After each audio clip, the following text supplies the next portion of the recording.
Okie dokie. So, doing something a little bit different today. I'm going to basically modify my Switch. So, as you can see, it is a Switch. That's in camera, isn't it? Something like that. At the moment, it's just got a purple sticker skin on it. But what I'm going to be doing is replacing it with this kit here. I don't know whether you can see all of it, but this is just a replacement shell, basically. It's got the two Joy-Con parts and the backplate as well. Excuse me. Yeah, so obviously don't try this yourself at home because it's going to totally void your warranty. Not recommended, but I'm pretty certain in my abilities to get this done just fine, so... yeah, I think that's basically about it. Let me just make sure I've got the chat up to... There we go, that's better.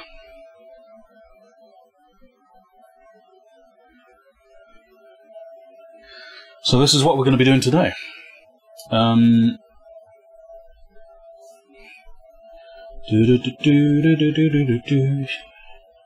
Sorry, just bear with me, I'm still messing with shit. I've got a guide in front of me as well. So the first thing we're going to do is the left Joy-Con, I think.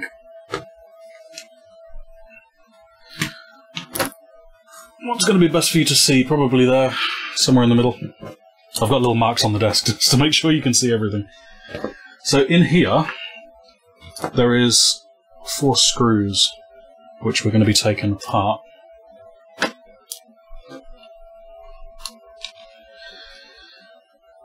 And also, I'm sorry if the mic sounds a bit odd, because it's super hot in here. It's like hot as balls. And I've got a fan on. I'm trying to cut out as much of the fan noise as possible, but this is, unfortunately, something that I'm going to have to do because otherwise I'm going to be dying. So what I'm using here is there's 4 tiny little screws. And these are actually like a tri-wing kind of screwdriver bit, so it's like a security bit part. And yeah, so let's see if this is going to come apart now. I might need a spudger. Do I have a spudger?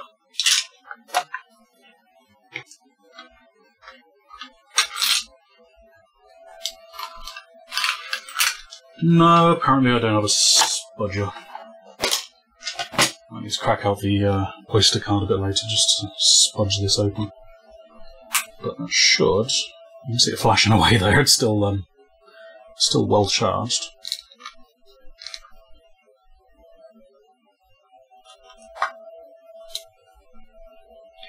Here we go. And we are in like sin. So there we go. So, once we've got this part off, there's a couple of ribbon connectors that are connecting it together. But before I do that, I'm going to just move this battery out. Really could do with some kind of plastic spudger. Now, there may be a cat infiltration as well, which I really hope not, because there's tiny little screws I need to keep safe somewhere.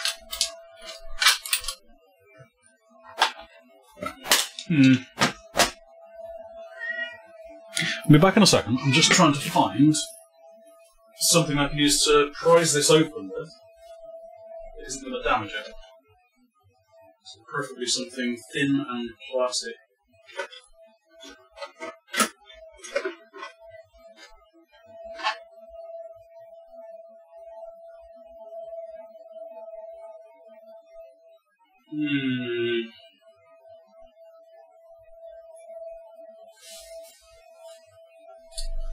Nothing apparent so far. And they don't provide you with a spudger either, which is not particularly useful. Bear with me 1 second.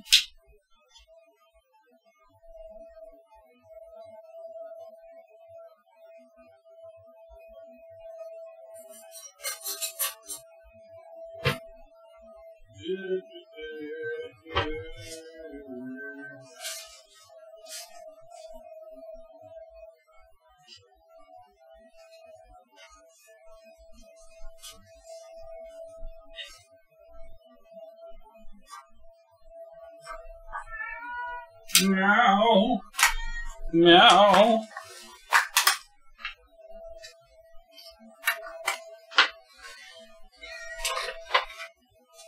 Just making myself a quick improvised spudger. There we go.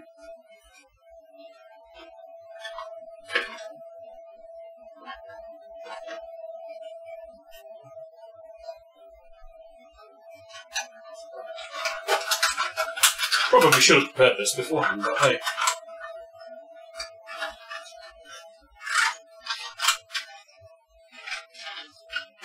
It's the way these things work.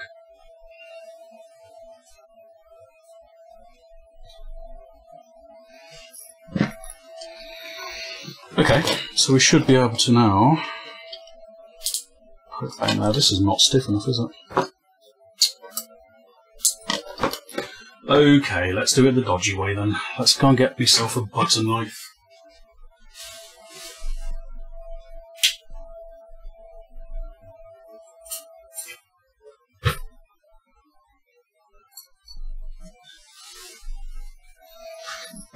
Oh, come on. Turning the lights off as well. So, even though yes it is a metal butter knife, it is got a fairly nice round end on it. So it's not going to damage things too much. And it does feel like this battery is actually stuck in.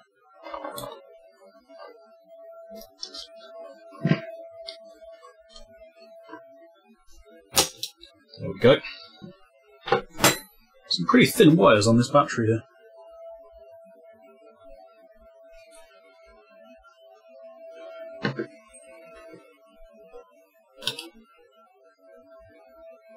And, basically remove this battery connector.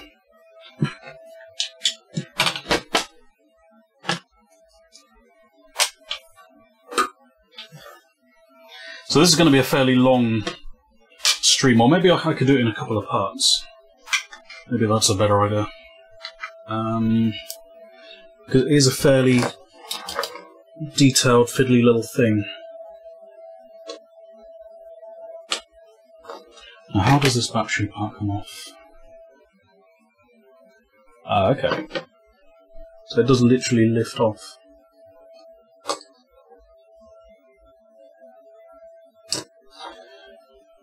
This is probably where I need a smaller bit.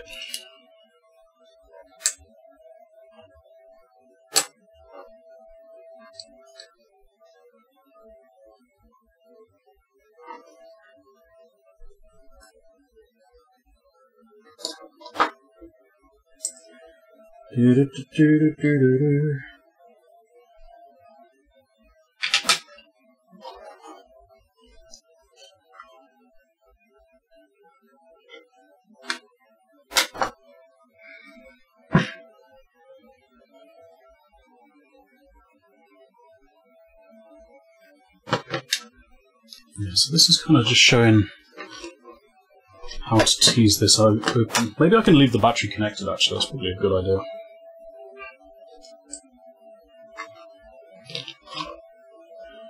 I don't see any reason why I need to disconnect the battery, really.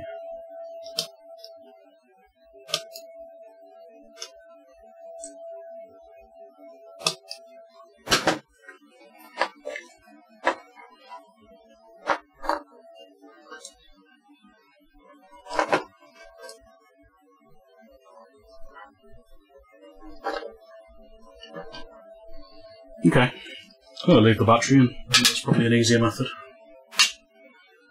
So, let's see. I need a nice small crosshead for the next part.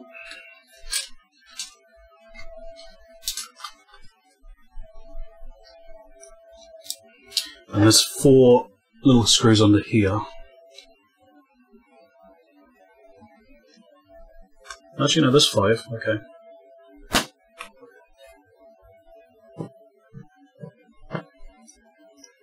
That's 1. Hopefully you're able to see this okay. Let me put this a bit closer. I keep trying to check as best as I can to make sure everything's all in shot, but you will have to excuse any camera faux pas.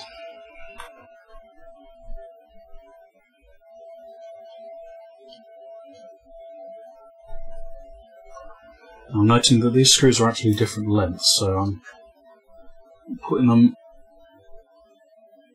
in the correct positions on the table so I can remember where they're going.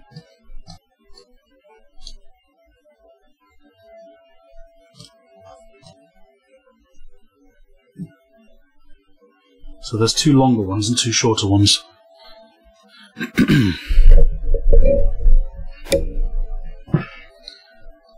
And there's one over here.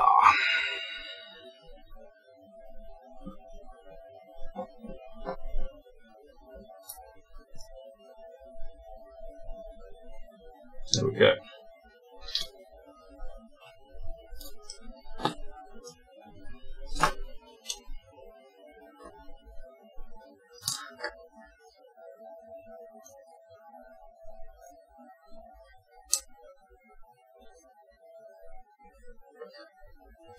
Nice.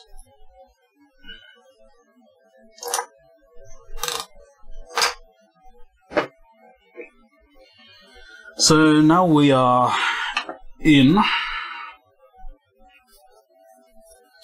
trying to decide whether I want to actually unplug most of these connectors. I think I might try and leave them as best I can. The less connectors I have to disconnect, the better, I think. So let me just check the video once more.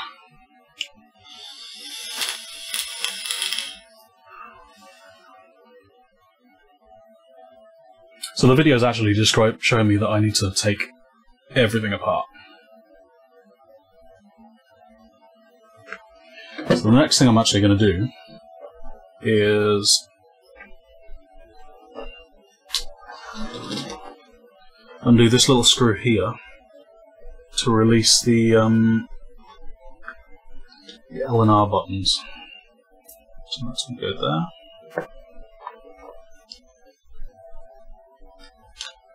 And this should, with any luck, just lift out.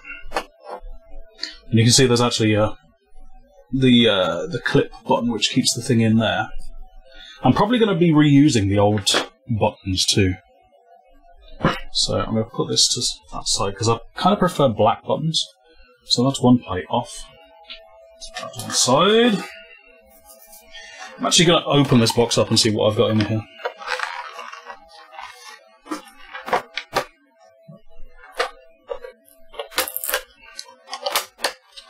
Make sure there's nothing actually damaged while I'm doing this. Oh.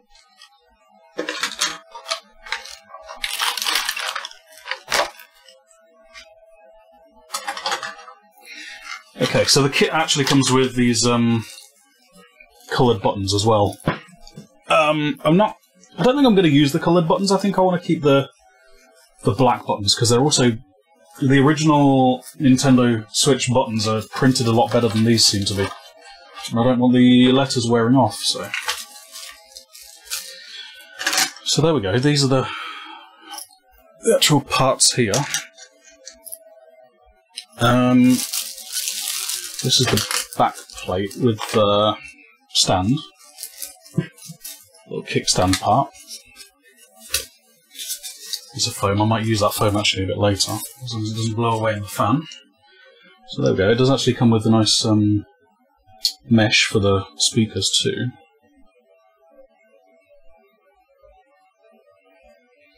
It's pretty sweet. I'm just going to put that to one side, so we'll do that one a bit later. We're going to finish with this Joy-Con first. So I'm doing the left Joy-Con, so it's probably going to be this part over here. Let's put these aside. Yeah, so this is going to be the left Joy-Con.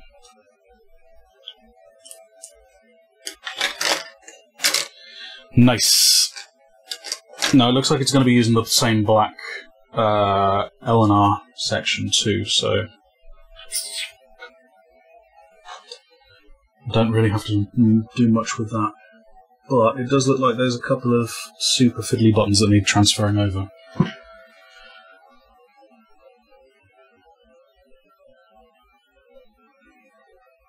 So what I might actually do then, in which case, is start by putting, is it this part back together again? Oh no, I'll tell you what, I've actually got the wrong side. Hold up. This is the one I want to use.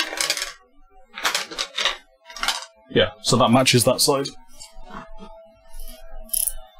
It's cool. Move this over a little. So I can start by putting this little black button back in. Something like that. And then I could screw this part back in. That way I don't have to potentially lose a screw.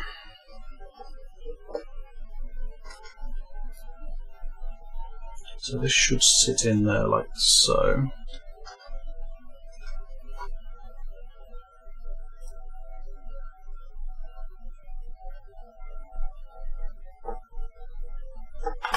This is going to be super fiddly. So I've only got two hands. It's also not going to be very easy for you to stay able to see this.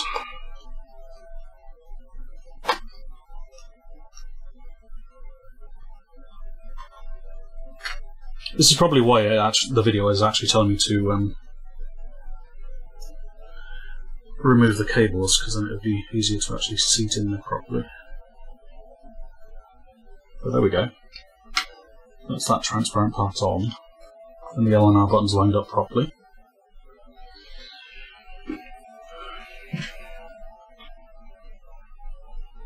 And screwed back in.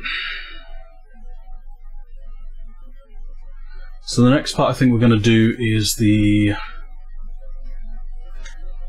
this middle part here.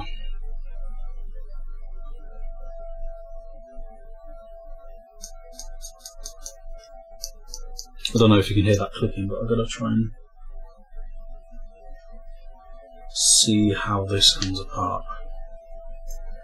Now, it's also looking like... You know what I think I might actually do is take some of these connectors off. Because I think this is going to be so much easier if I just disconnect some of this. So let's carefully flip this up.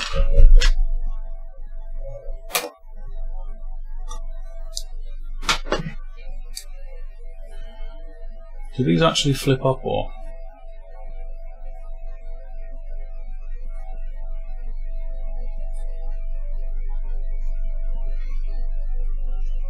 No, I think those actually pull out. Let me just grab a pair of tweezers, 1 second.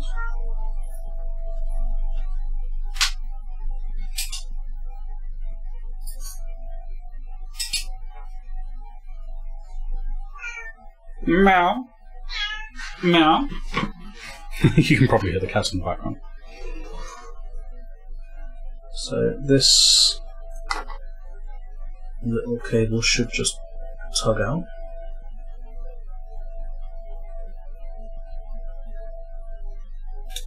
There we go. Let's disconnect that. I'm just going to put this off to one side while we deal with this middle button section.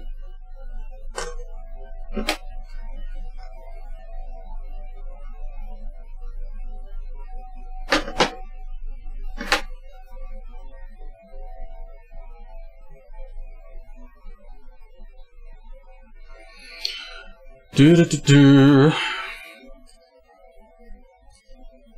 I'm just flicking backwards and forwards through the video. So this is showing that I need to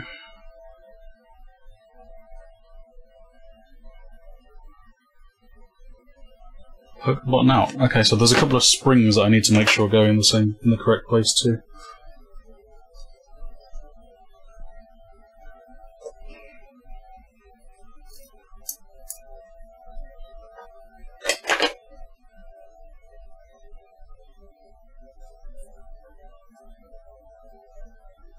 Oh, I see how these clip in.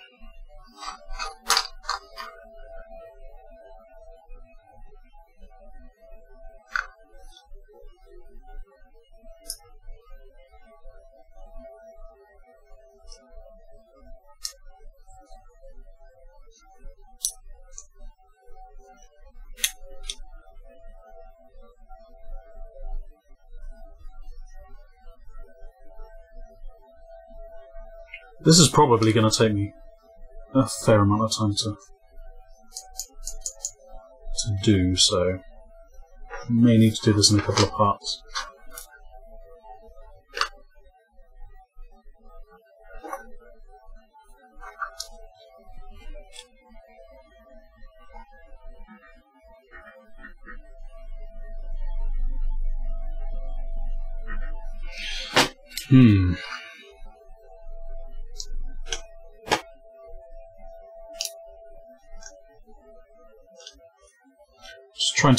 I'm watching the video and trying to see how the guy's doing it, but I'm not entirely sure how he's managing to poke this out. Although I have got one side.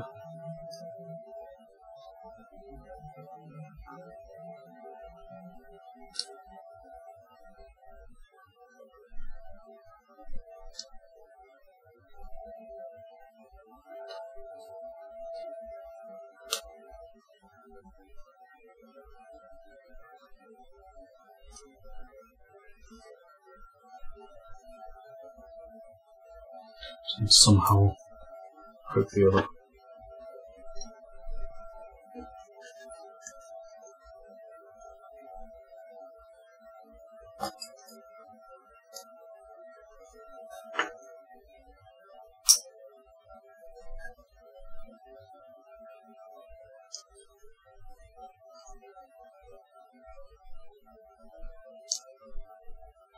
I think I've got it. Yeah, that's it. So that's the button off, and these are the two tiny springs underneath. Don't run away, stay there. Stay. And two more tiny springs. So as you can see, there's a tiny little circuit board in here that we need to transfer over to this section.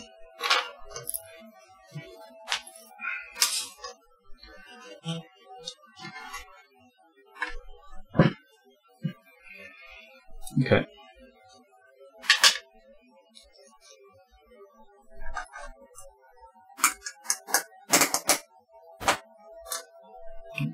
I'll screw it over a bit.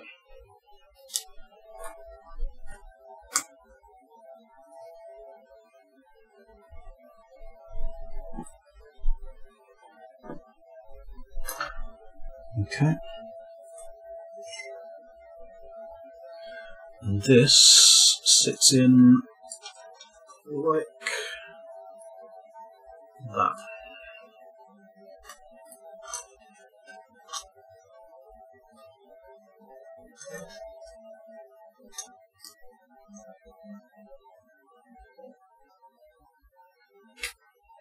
Oops. Lost the screw. I'm hoping you can still hear me while I'm down here as well.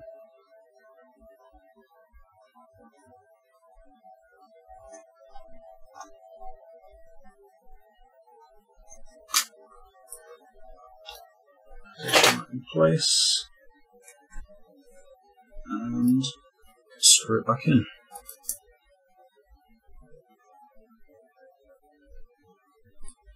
There we go. And where's my button gone? Here's the button. So this is going to be kind of fiddly because I need to try and get the button back in place with the springs in place also.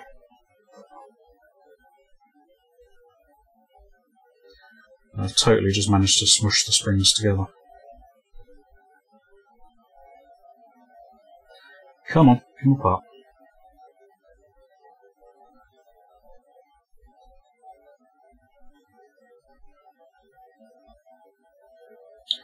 But yeah, it's not the normal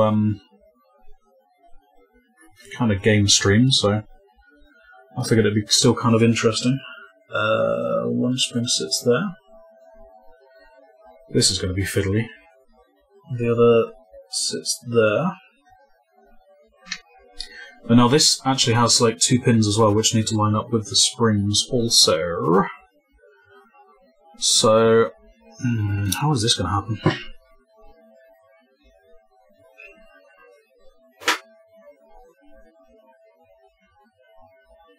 So that clips in like that. And I need to line up the spring with that one and this one. Okay.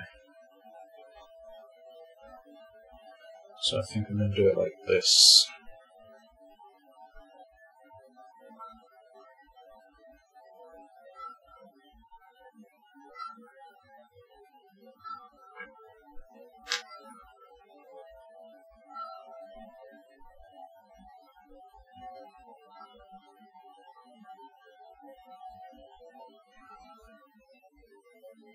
Okay, so it's actually under there.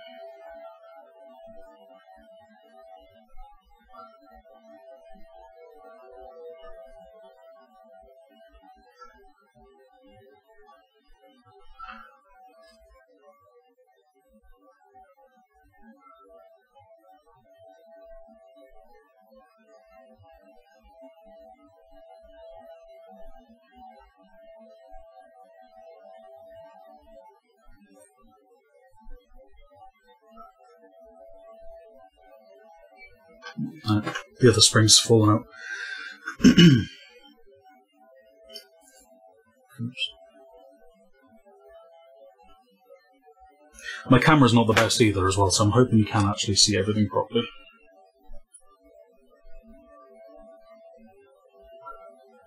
Let me just check on this side.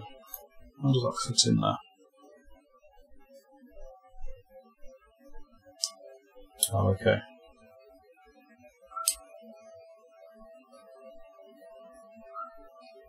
I'm just checking on the original one, how the button fits back into the housing. So that should line up there, that should line up with this one. That's a tricky old button to get back in again. Plus I don't want to actually poke it in, because otherwise I'll have to try and get it back out again. So something I can line up.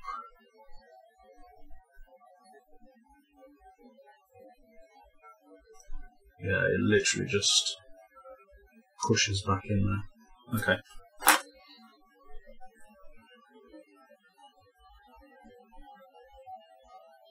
So that side, that side.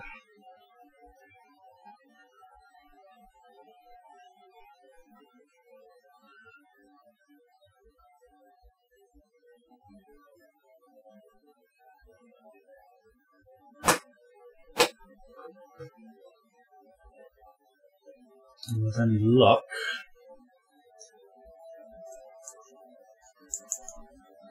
that, I believe, is a button. So as you can hear, clicks nicely still. The springs appear to be correctly positioned. Yeah, cool. Feels good. So there we go, that's the middle part done for that Joy-Con. Let's see what comes next.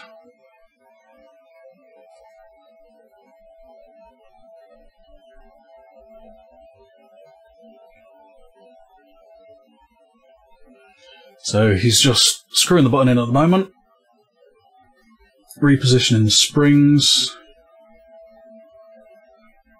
lining up the button,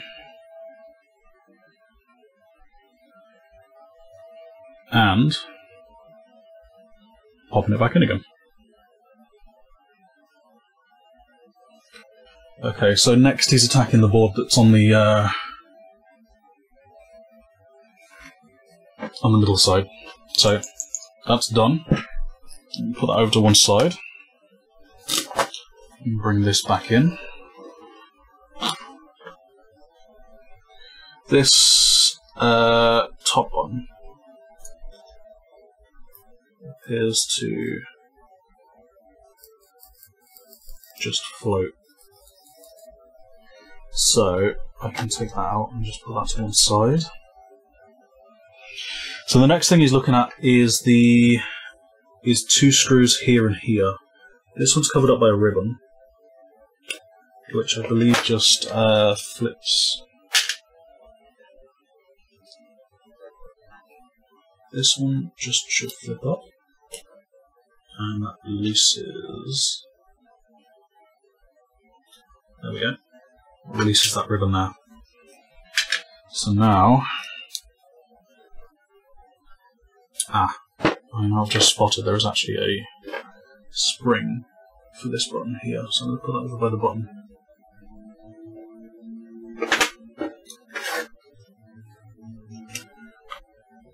So we're going to take this screw out. Stick that there for a second. Underneath this little ribbon,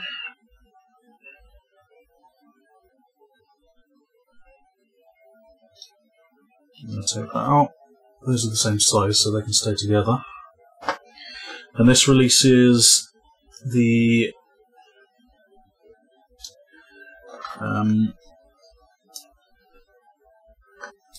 actual joystick part. You see? Okay, so I'm going to leave that floating there for a second.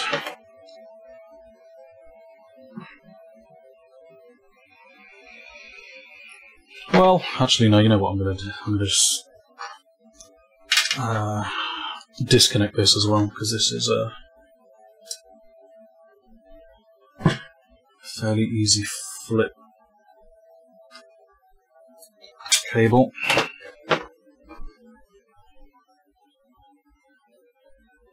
Wiggle it out, and there we go. So this is the little joystick module. Put that to one side.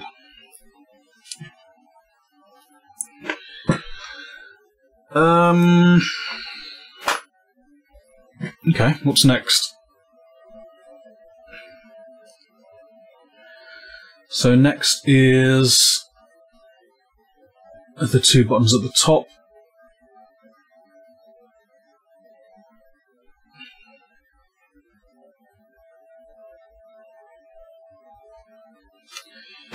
Okay, so let's take these out.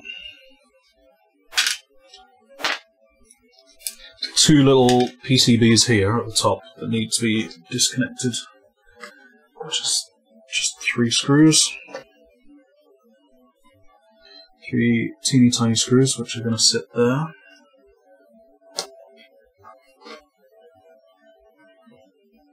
You watch me get to the end and have like a few screws left over and sit there on Earth.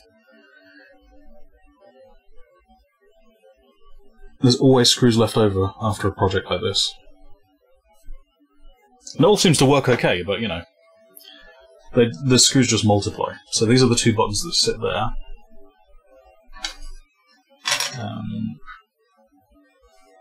Let's put these over here.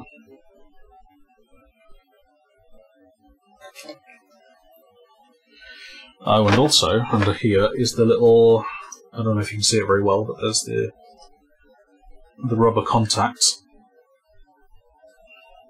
and the minus button, which I'm just trying to poke out. There we go. So there's the minus button.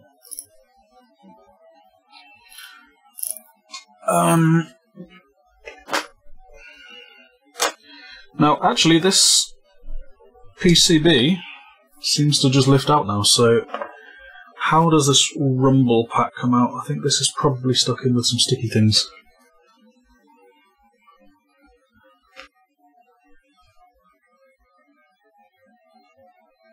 Yeah, so this is all coming out now.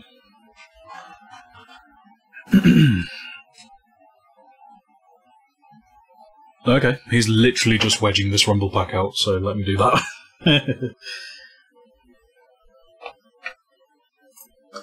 Oh yeah, I see. It's just kind of stuck in. So this is the point when I'm going to grab the next transparent part and literally lift all of this out, like so, and start transferring the buttons over. So this button doesn't want to come out, but that goes over on this side.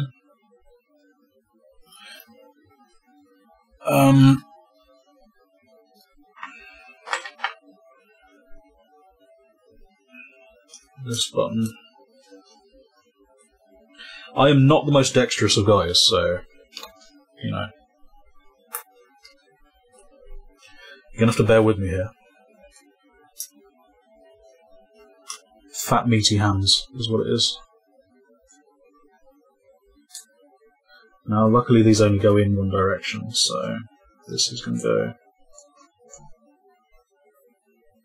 Oh no, I see. It goes in like that.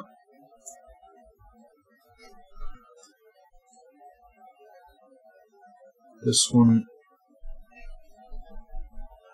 goes in like that.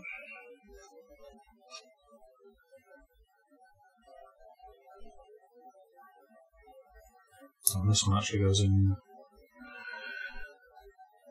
there. Sweet. So then under here, I've got to try and remember that the camera's up that side. So this is another, I believe, like the... What is this button? This is the capture button. Now again, I believe this only goes in one way around, so something like that. And the rubber seal goes back on. Like so. Minus button. Yeah, they're kind of keyed, so they do only fit in one direction, which is super useful.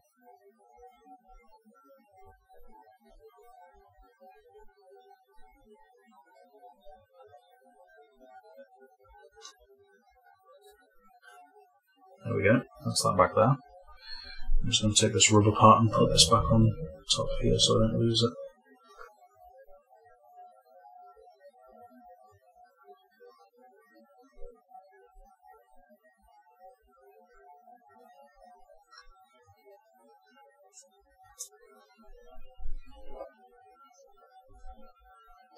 Nice.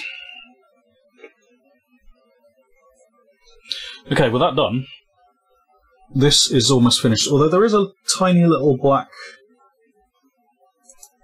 piece here as well, so I'm going to try and transfer that over if I can unstick it, because I think that would look pretty sweet.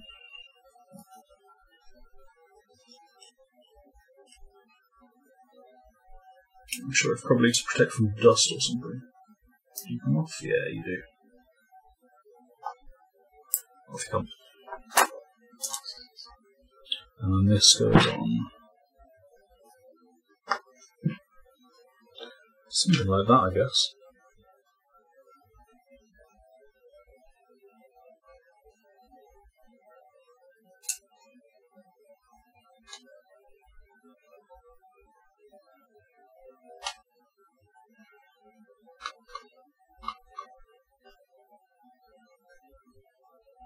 Yeah, it looks about right. I guess that just kind of keeps the dust from going inside. So there we go. That's a completely empty original shell. Off to one side. Discard that.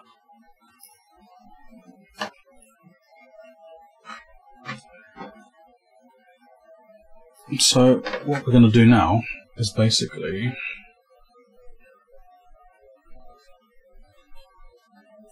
Oh, did I miss a part? Oh yeah.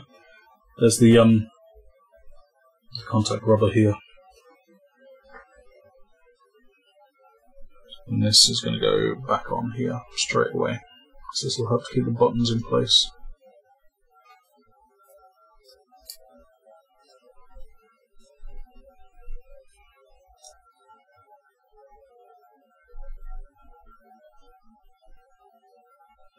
There we go. Okie dokie, so I'm just going to watch this video for a little bit and take a vape as well. Quick vape break.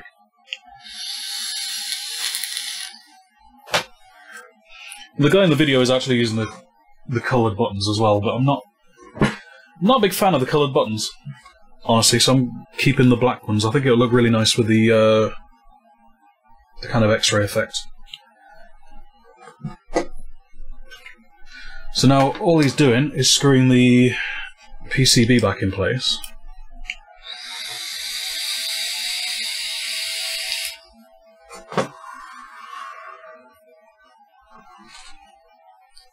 Yeah, I'm feeling good about this. I think this is going to be fairly easy.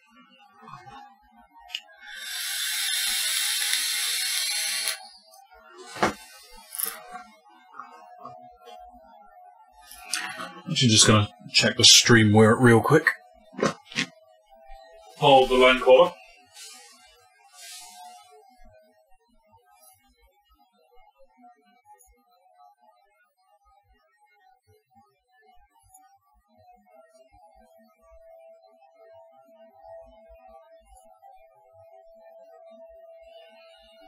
Yeah, I think everything's all working okay.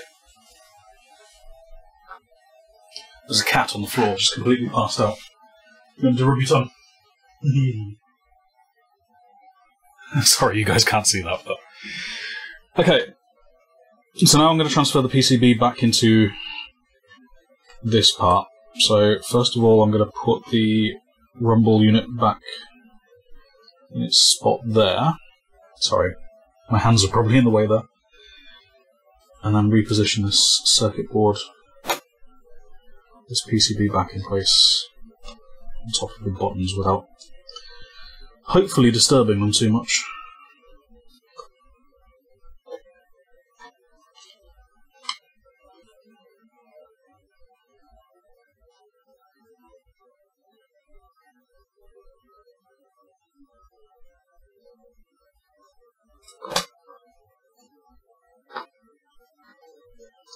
Which I think I've already done.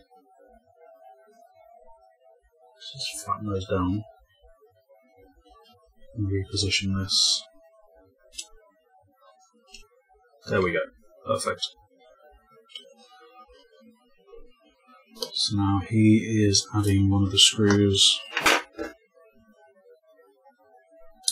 It's these little ones here.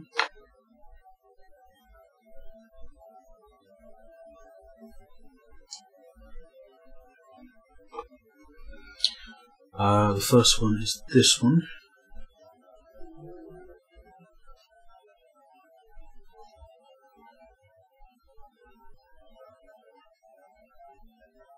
Like so. The second one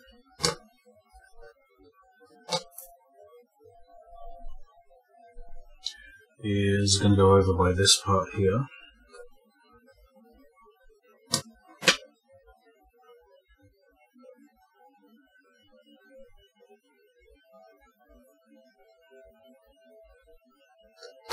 Like that. And the third, I just want to check the video. I think it goes... Oh, okay. He's just putting that black part back in there. Okay, I'll do it in the order that he's doing it. So he's actually putting this thumbstick back in place first.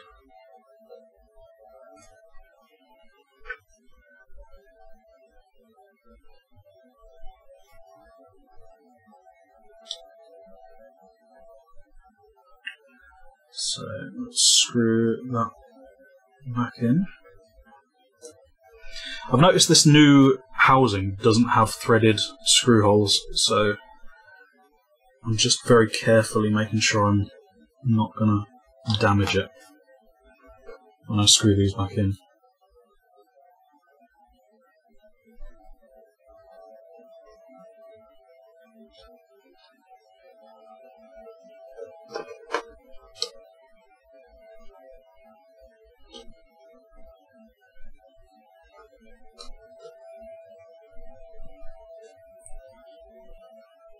And obviously I don't want to over-tighten the screws, otherwise I'm going to thread the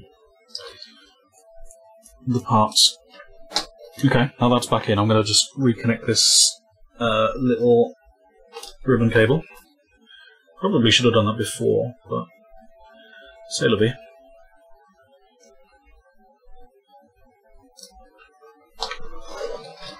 Might have been easier to do it beforehand, but we're here now, so let's just plug that back in.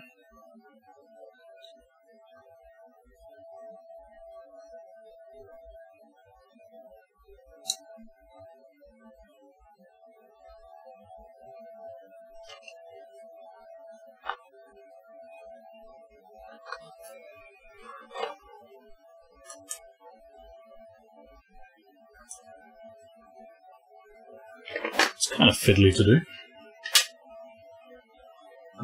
Let's see, I need a finer screwdriver bit just to push that back in place.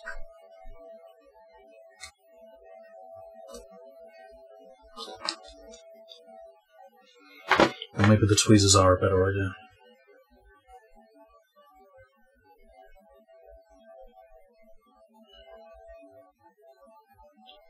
Can't decide if that's in.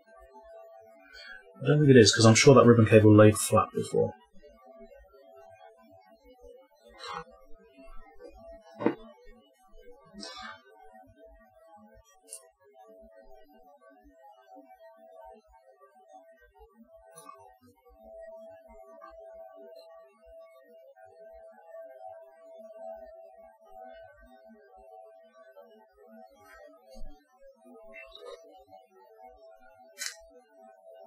I'm just trying to attack this from different angles. It might be easier in different angles, you see.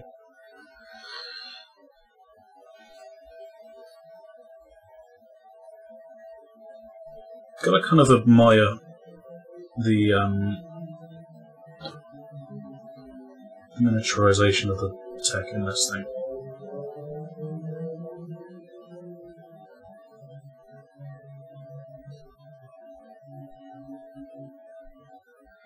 I think that's in, so I'm just going to flip this down and hope for the best. Yeah, that feels pretty solid in there. So I think that's gripped it. Okay.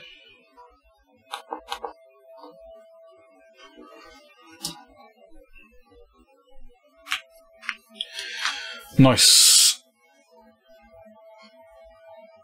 Back to the video.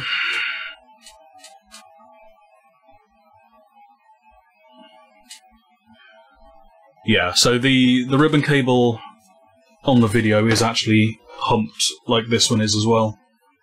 You can kind of see there's a little hump there, but there's also a sponge underneath, so that's definitely how it goes.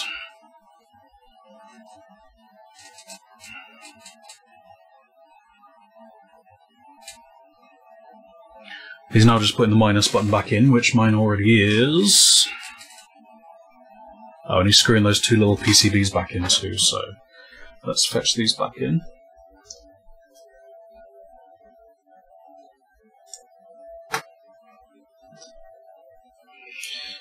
Before I do, actually, I'm going to put the other PCB screw back in, because I don't know why he hasn't put that back yet, but I'm just wondering if I'm going to forget it if I don't do it now.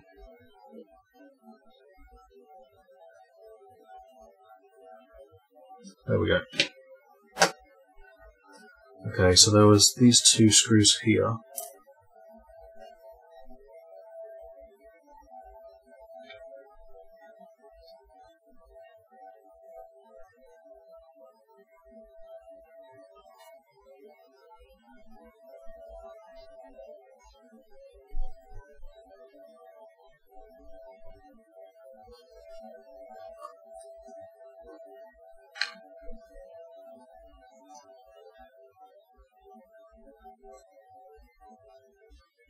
No.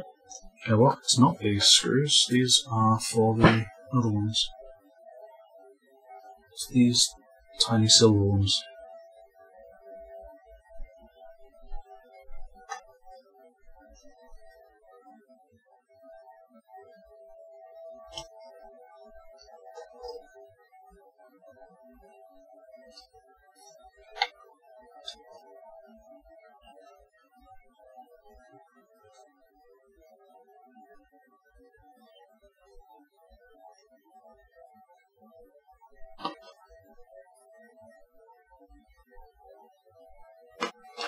Oh, I see.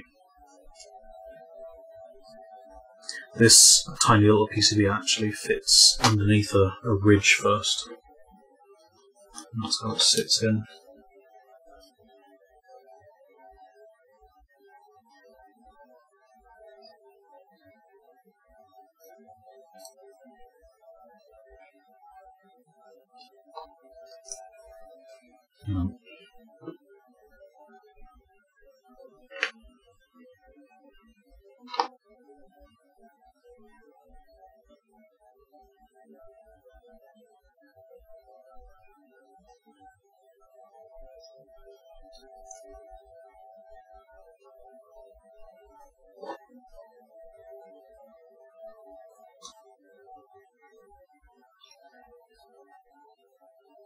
Yeah, I think that's it, just like that.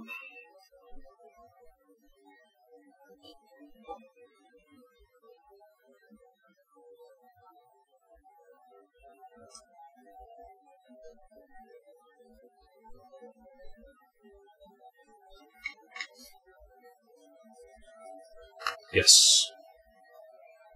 So the minus button actually feels quite nice now.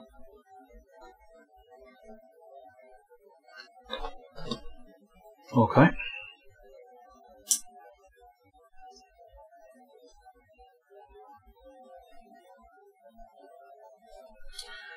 And the other little silver screw here.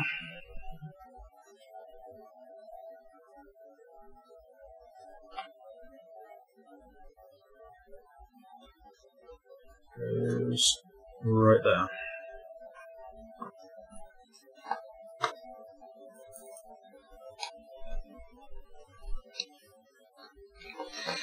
Sweet. So now let's connect this tiny little ribbon cable back up. This should just push under here.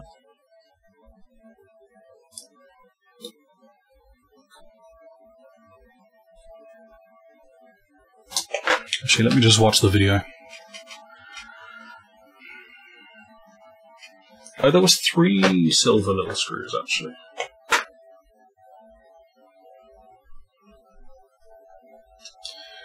Am I missing a screw already? You know, I think I probably am. Oh well, I don't think that one's terribly important. Famous last words. Ah, you know what, actually, I know where that screw went. That's this one. That doesn't belong there at all. That belongs over here.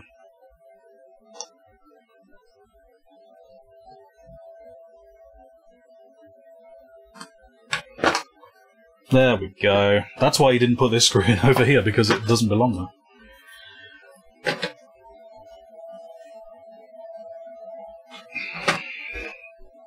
Okay, this needs to go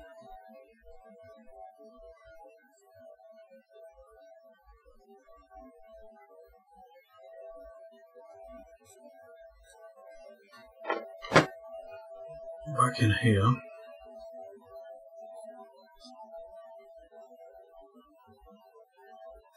Actually wants to keep flipping that little grey tab over, which is not ideal.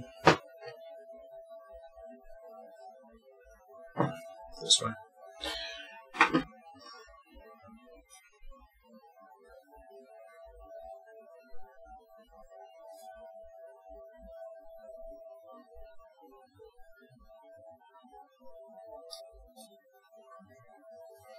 Don't have the best tweezers for this, to be honest.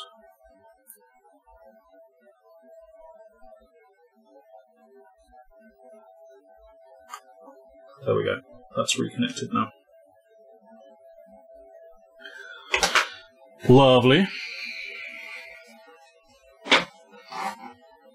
So now the button with the spring needs to go back in place.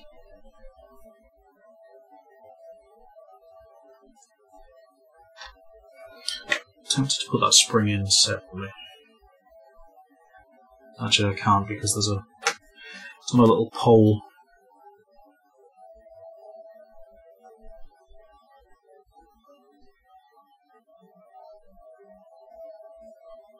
Maybe I can encourage that to stay on somehow.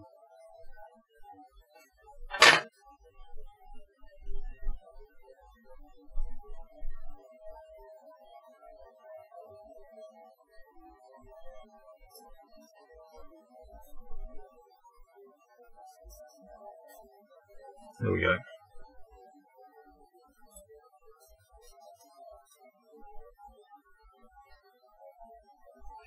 That does feel pretty good.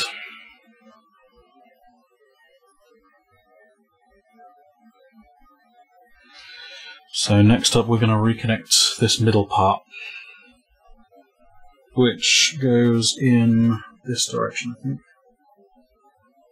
Oh yeah, this is the strange one, which just seems to want to push in. It's the one that didn't feel quite right, but...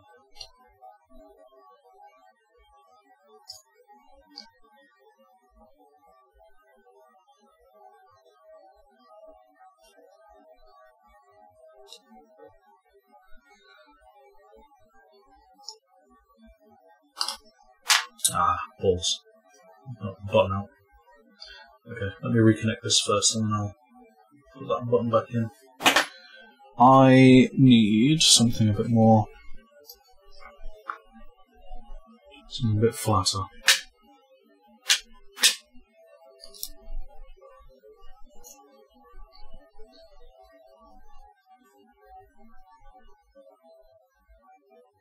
There we go.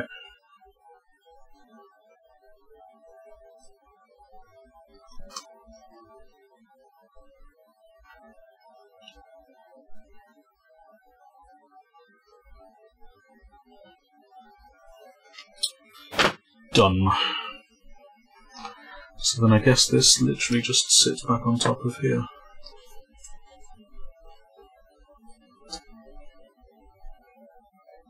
Yep.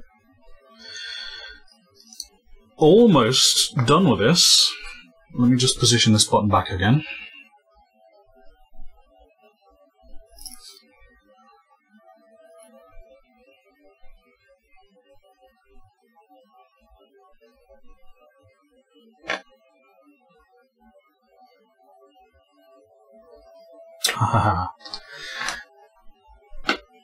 This spring is going to cause a problem.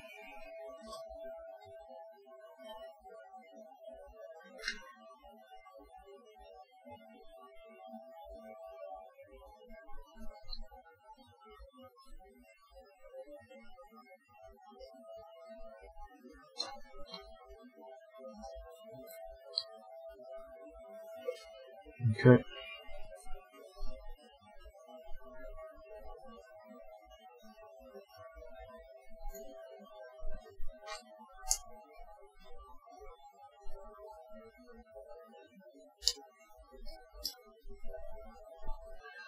And then very carefully just reposition this back in place.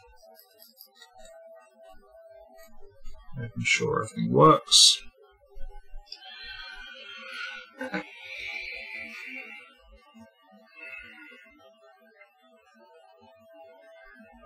So it's now just demonstrating reconnecting all the cables, positioning that middle plate, and screwing that part back down again.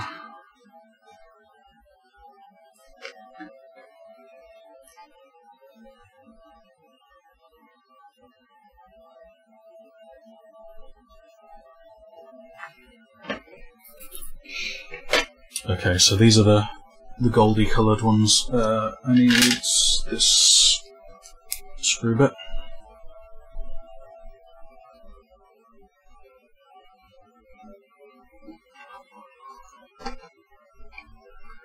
So that's this one.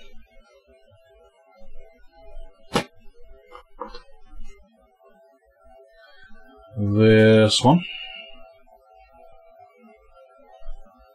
Ah, yeah, this is the one that goes down here.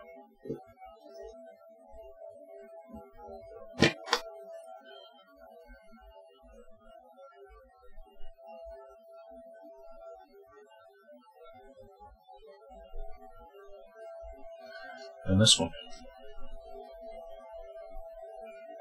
I'm hoping you can still hear me okay, by the way, even when I'm whispering.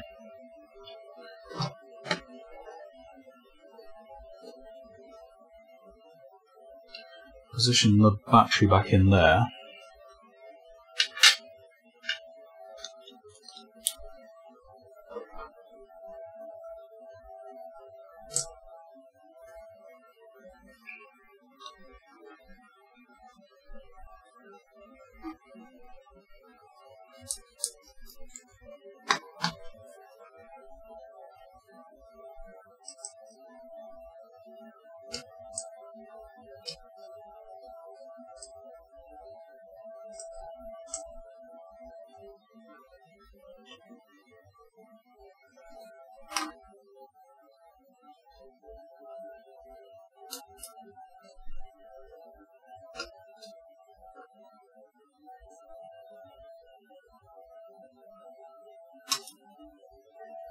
I'm actually just trying to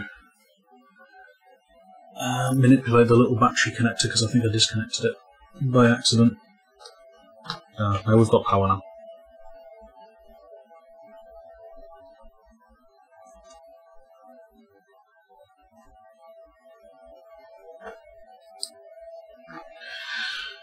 Okay, I think it's about time to get this all connected back up again. Ah, does that connector need to go through the battery? How does that work? Let's consult the video.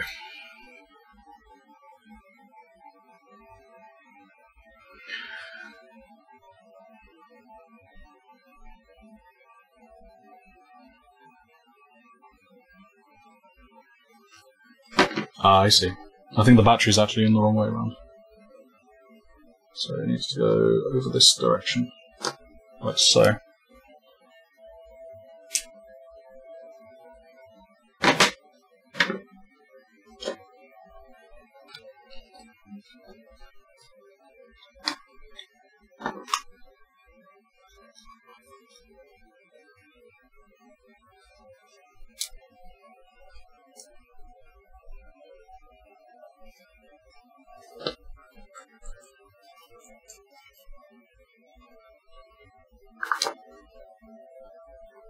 I think I may have nudged that battery connector again.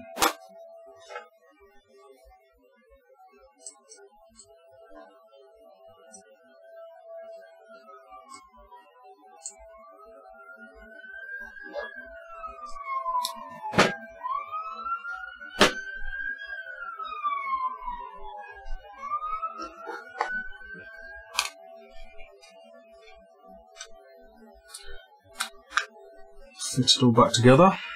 Confirm there's power. There we go, that looks pretty damn fucking sweet. Buttons feel good. That button, that button. Yeah, that feels pretty good. So, one thing I'm going to do real quick is just check it with the actual switch itself. Bear with me 1 second.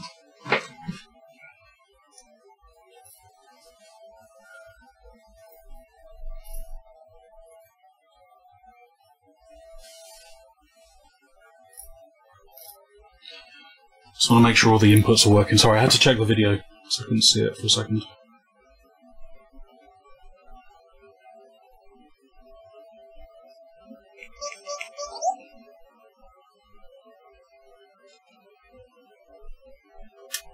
Okay. So you can see they're both synced. Left and right works, up and down works. The minus button works. Left and right keypad works, up and down keypad works, and screenshot works. Don't know if there's any way of testing these buttons, but I'm pretty sure they're okay. Find there's any problems later, then I can always check it another time.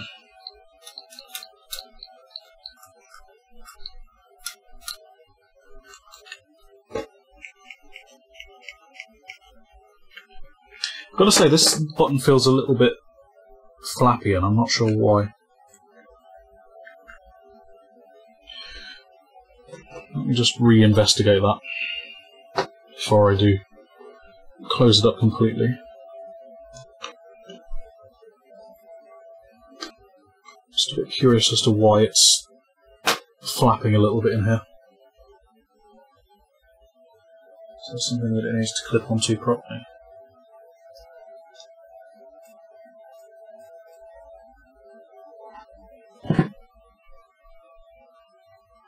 No, I think it's just...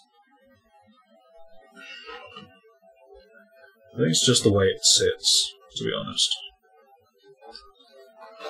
Okay, that's fine.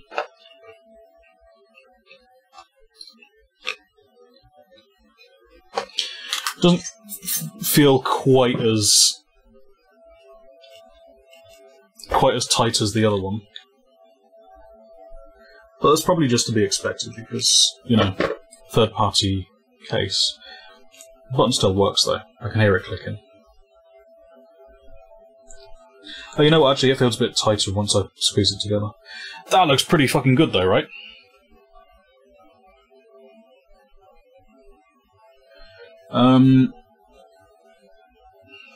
I just want to make sure that the rumble works as well. I can do that by sleep mode again, so the controllers are off.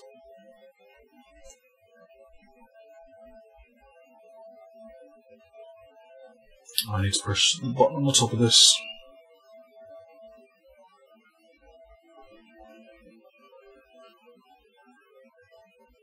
Yeah, I felt that rumble when it resynced again. Awesome!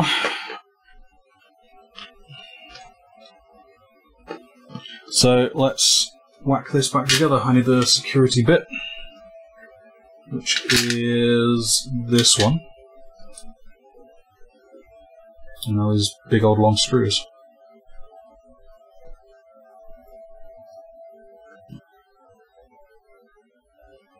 One in there.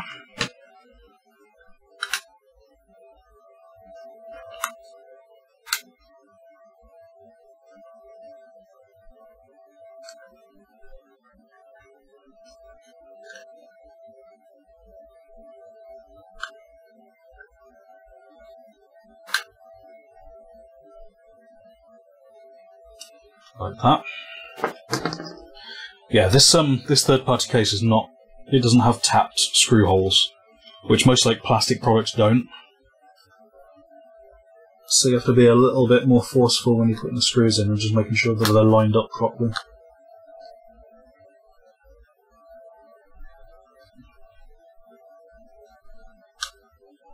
And also just make sure that you don't over-tighten them, so it doesn't screw up the case. No? God, come back. Okay. That's not going to stick, so I'm just going to put them in here.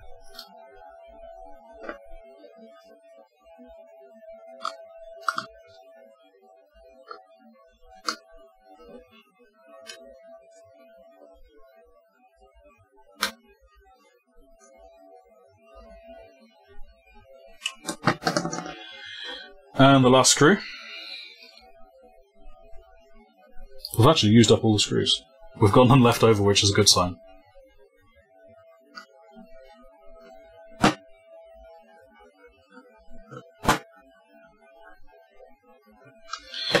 There we go. One transparent Joy-Con. All working perfectly again. Let's just test to make sure it does fit correctly back in. Yeah. It's nice and solid.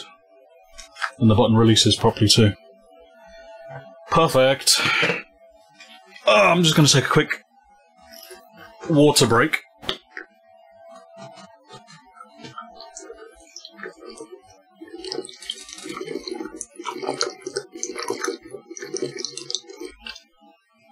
Oh, yes. Oh, yes. Also, my chair's kind of creaky as well, so I apologise if it's all weird noises and moving about and rustling and creaking and all that good stuff, but yeah, that looks pretty sweet, doesn't it? And I do definitely prefer these black buttons, because the other options were... So there's these buttons as well. You can probably see that the letters are printed on them, but they look like they're literally just printed on top of the plastic, so rubbing with the fingers is going to cause them to rub off after a little while. Now, actually, these are the buttons with the, that would have been on this Joy-Con, the actual arrow buttons. And these do look like they've been moulded into the button itself. So these won't wear off, but I'm a bit wary about these XYAB buttons. So I'm still going to keep with the black and clear theme, because the rest of the details on the thing are black anyway, so. X, Y, A and B, they are going to get discarded, and we're going to continue to use these ones, because these ones are actually... I saw a video of a guy that was trying to, you know, check the quality of these Joy-Cons, and he was actually trying to scrub the numbers off, and found that the plastic was... The actual letters were embedded through the plastic as they were moulded, so these are never going to wear off, because all you're going to do is wear the button down, and you're just going to wear down to more letter. So I'm going to continue to keep with those, I think.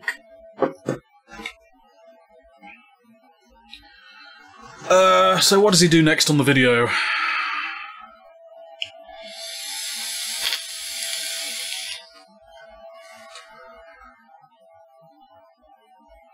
So now he's attacking the right Joy-Con. It's probably just going to be more of the same. Yeah, just unscrewing again. I can't imagine the right Joy-Con's going to be much different, although it does have the RFID reader. This is the remains of the original one. So I'm actually just going to pop this loosely back together.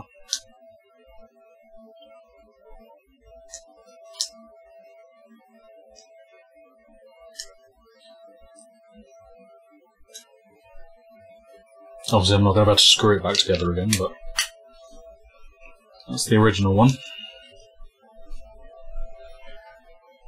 Pop that back over there.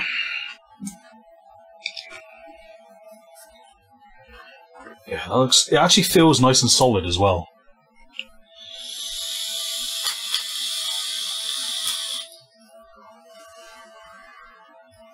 And it's going to look pretty amazing when it's done. I've said it before, and I'm going to say it again. This will void your warranty on your Switch, so if you choose to do it, just obviously be careful. It doesn't feel like this button is pressing properly, so I might have to open this back up again. This one's okay. You can hear this one clicking, but the top shoulder button is not clicking.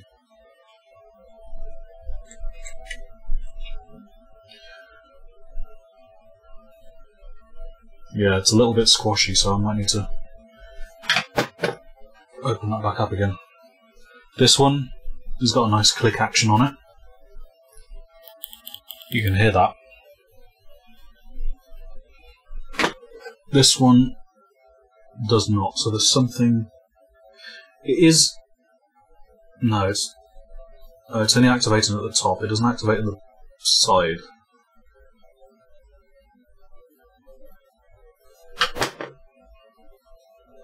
Whereas this activates from both directions.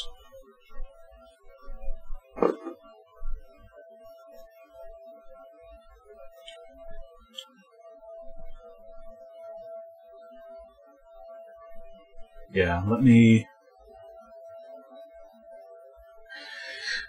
I'll open that one back up again later, so let's crack on with this one, I think.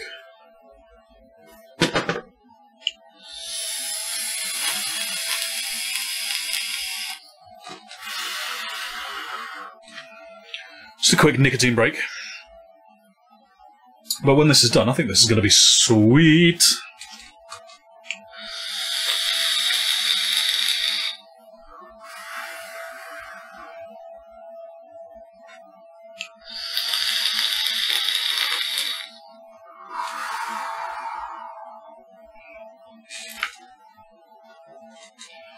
Super sweet.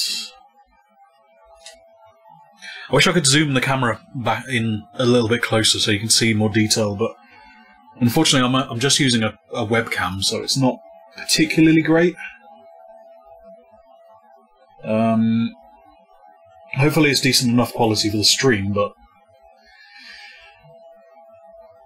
we'll see. It should be fine.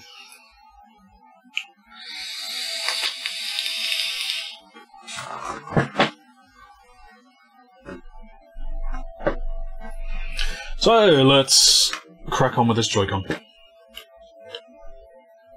Same again, 4 screws in the back.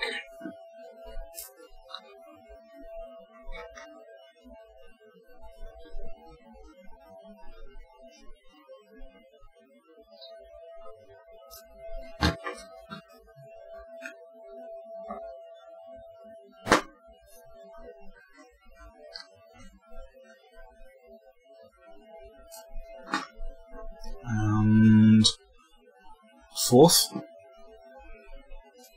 4 screws I'm just going to put over to one side.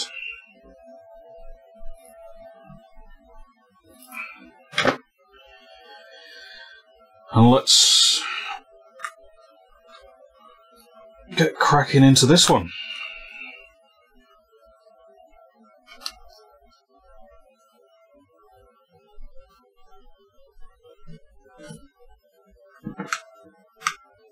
So I don't want to just go gung-ho on it because I know that there are some connectors in there.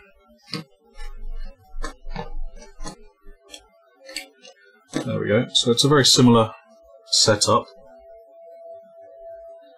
I think I'm going to attack this side again first. So change the screw, drive a bit to this one, and let's take out this slide bar, I guess you call it. Oops. It's the bit that actually slides into the switch. So I'm going to put that off to one side over here.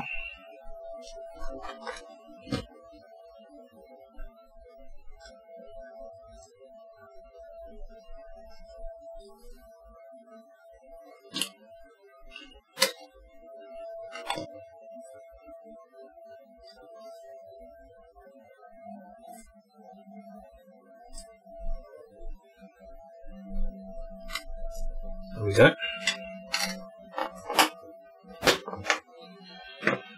And carefully take out the... Oh, that's the lock-in button, isn't it? Yeah. Off to one side. So that's the back part there.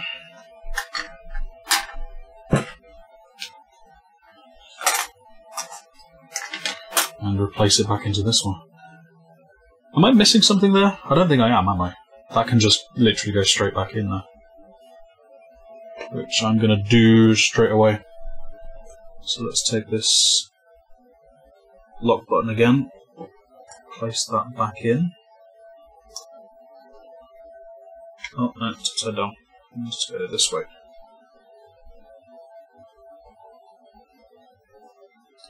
Like so, and I'm actually going to screw that straight back in.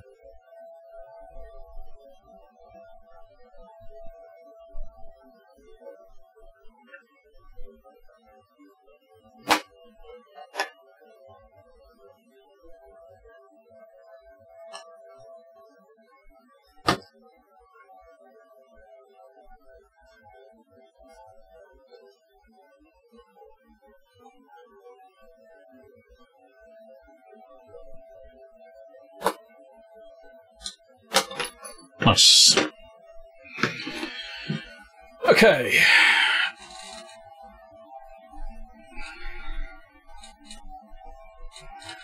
Just checking the video.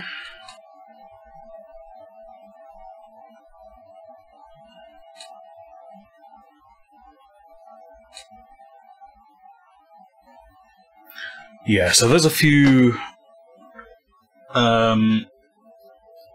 antenna parts to this side, which handles the actual RFID reader for the amiibos and such. There's a small part here that needs to slide out, which I think is... I'm not sure what that sensor is, but just going to pull off to one side so I can get access to the battery.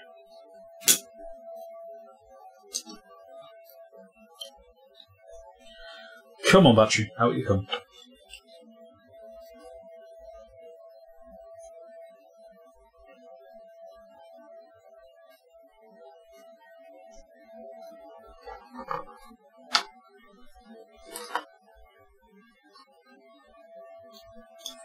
Obviously not wanting to damage the battery, because it is lithium-ion and probably explosive.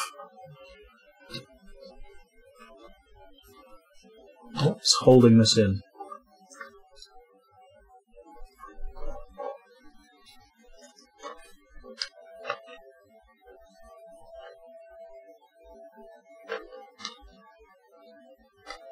Is there more sticky stuff?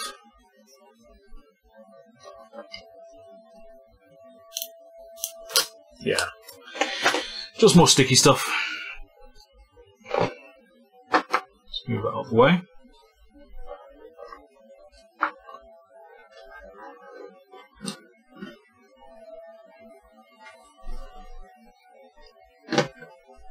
Oh, I see. So this little antenna actually lifts off. Not sure if you can see this one, but this little gold connector here should just pop off.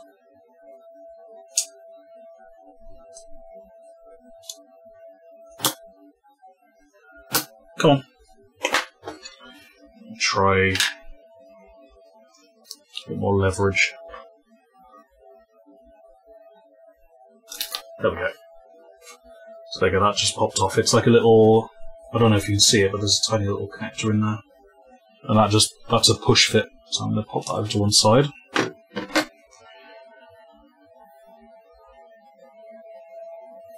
Now, I need to change bits again. And there's two screws holding the middle portion of this one on. That sit at the top. So that's one.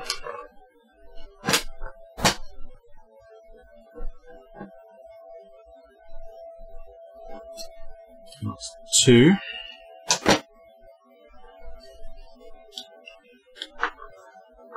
Oh, and I've just spied another. There's actually three. There's one back here as well.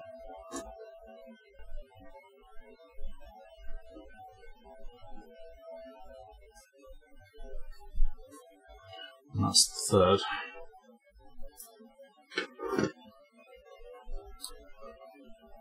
There we go. So that's released the middle portion again. Now this actually has a different connector, which is quite close to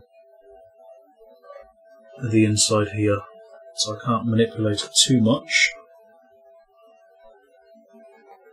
It's also going to be really difficult to get back in again afterwards. But we will make it happen. I might actually reconnect that back in again before I put the button, the actual trigger part back together. Yeah, I think that's probably a good idea. So,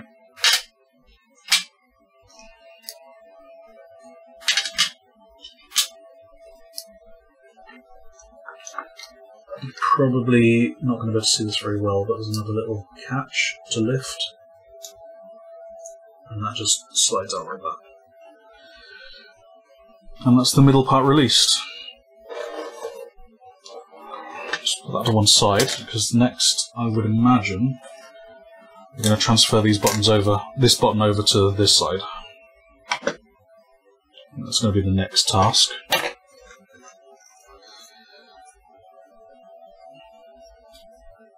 And again, it's with this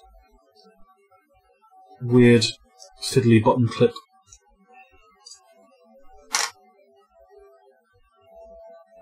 Which I'm not a fan of in the slightest.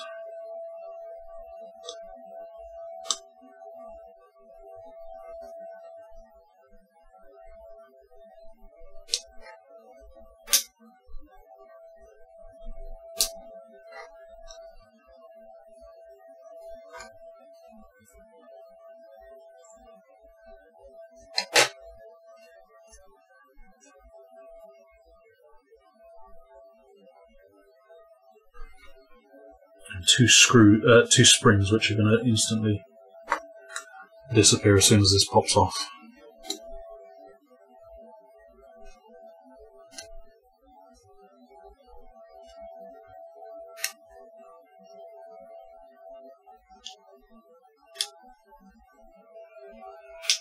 Come on, button. Out you come.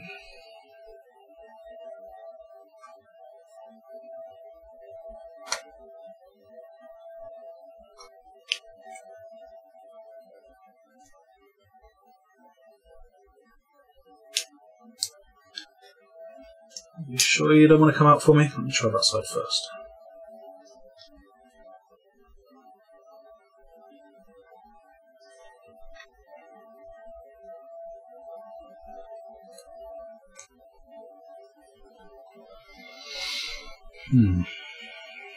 Also, these buttons are very rounded, so it's kind of difficult to get a grip on to prise them out.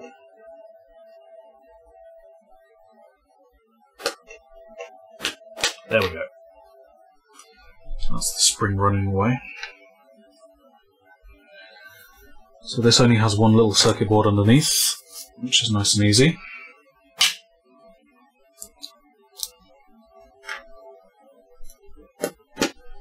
One screw holding that in.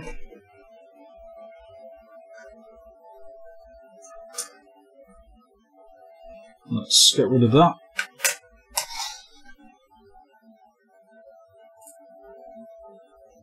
Reposition this little PCB.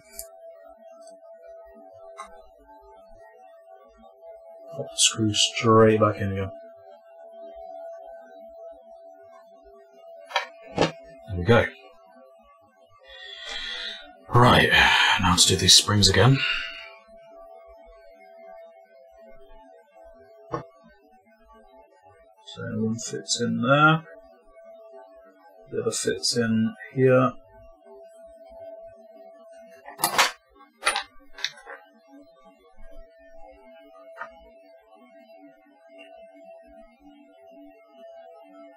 Line up the springs with the button.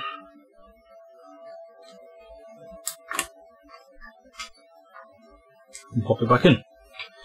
Easy peasy. Nice and clicky.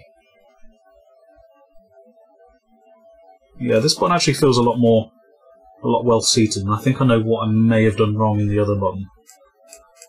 So I'll just go back and revisit that. But that's that middle section done. Let's pop that over here somewhere.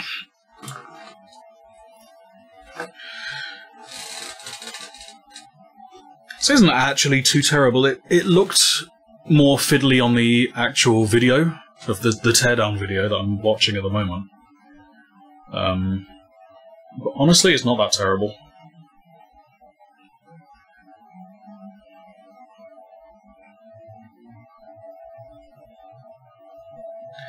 Oh yeah, this guy's doing the buttons slightly different. He's also being a lot more forceful, which is worrying.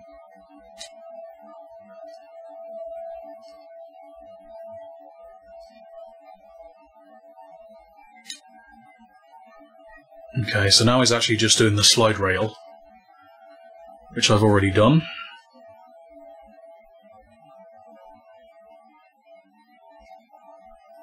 Okay, so the next up he is removing the... Oh, you know what I've just done? I've just pinged the spring. I knew it was bound to happen at one point. I've just pinged the spring from here. It's landed either on me or on the floor somewhere. Okay. It's time to hunt for the spring.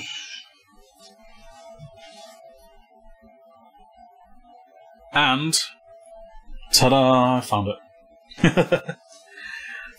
They're not actually too small of a spring, so it was nice and easy to find. Okay, so the next part that you attacked is the actual joystick unit again. So let's remove the cable. He's actually unscrewing it first and then tugging that cable out, so that's the same deal. Small black lever which lifts up. 2 screws.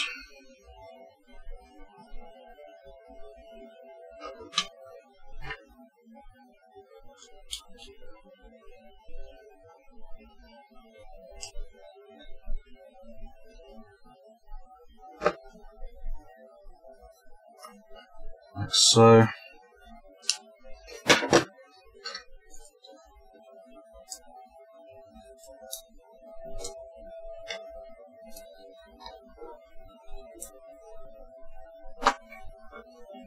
And this little ribbon cable just tugs out.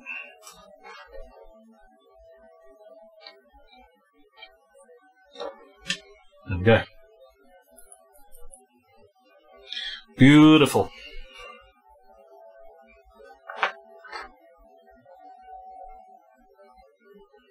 This one does appear to be a lot easier.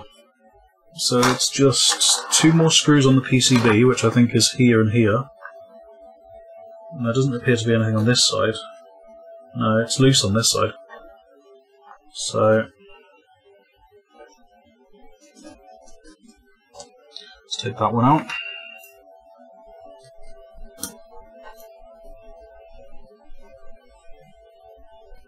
And take this one out.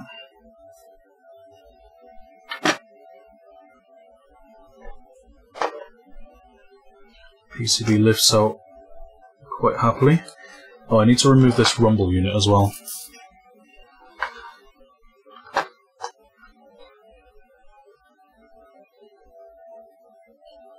And this should just lift out. I think it's on a sticky as well, but I should be able to convince this just to pop out.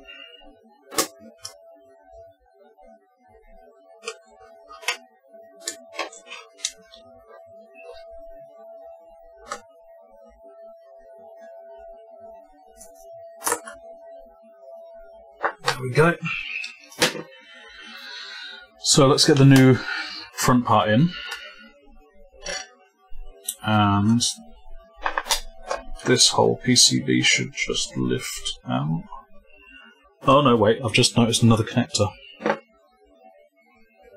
Which is this one here.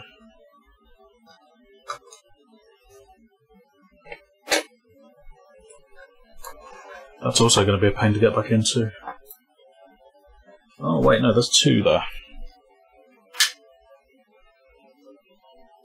Let's see.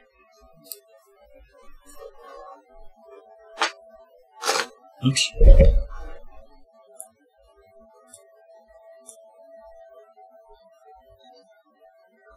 Might need to watch how this one disconnects.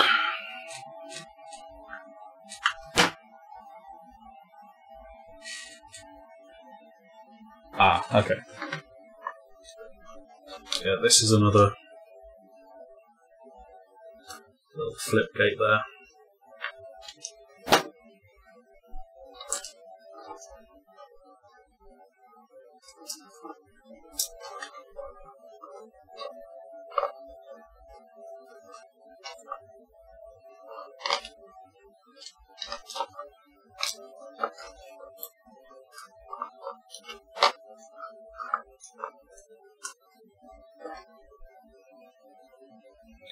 Come on, out you come.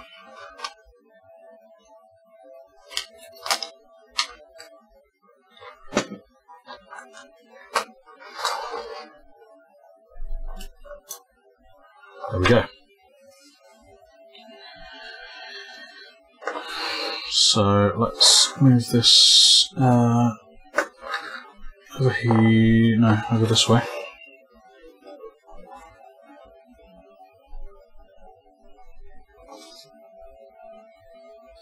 Well, it's just more of a case of transferring buttons again.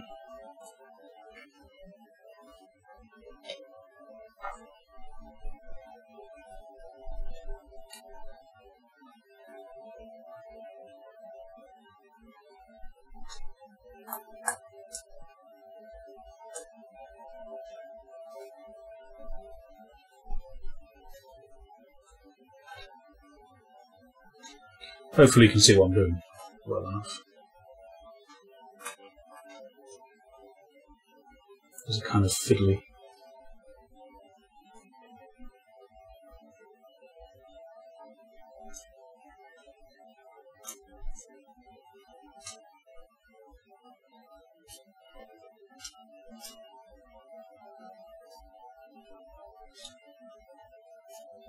Nice. Let's take this little rubber off. Transfer the home button across. And put this little rubber back on.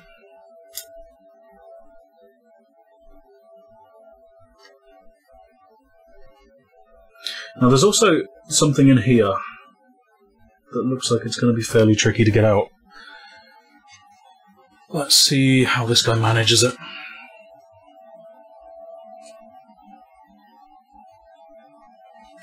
Oh, I see. It's literally just the it's the infrared reader part.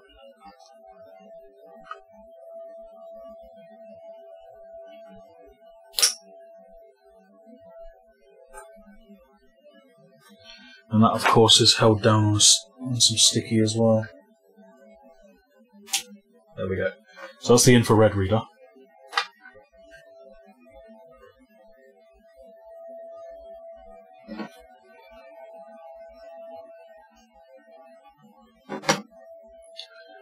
And then let's remove this little black dust part. I presume it's dust, like a dust cover thing. Now I'm actually going to put that to one side because this part here needs to come out.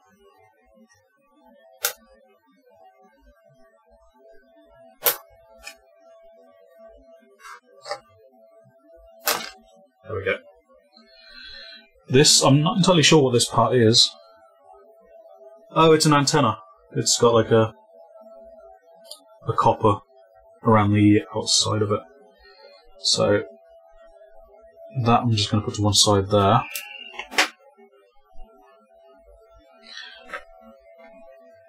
And reposition this little dust part. Oops, sticky. Back in place. No idea where this went, but it's going to be roughly there. It does kind of have a keyed hole place.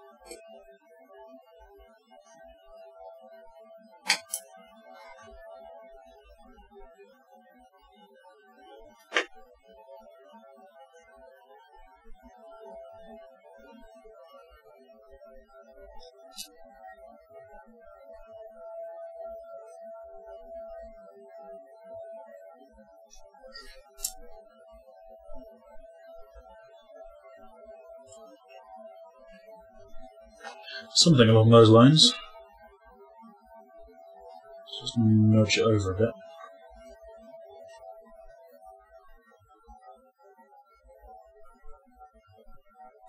There we go.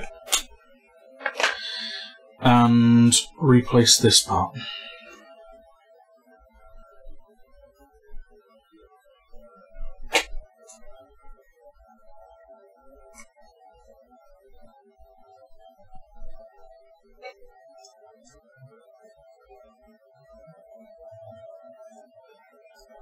Okay.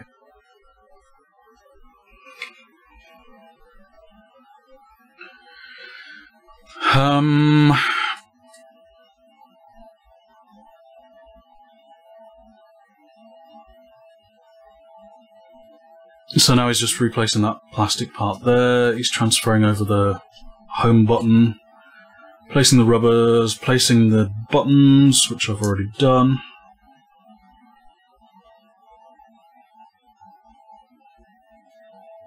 Ah, he's actually sitting this grey rubber part.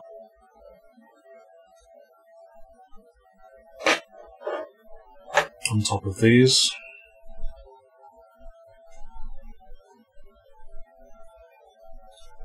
Like so.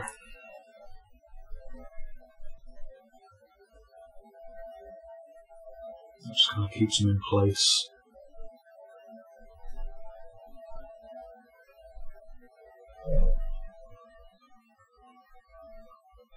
That X button doesn't seem to be sitting correctly. Let's have a look.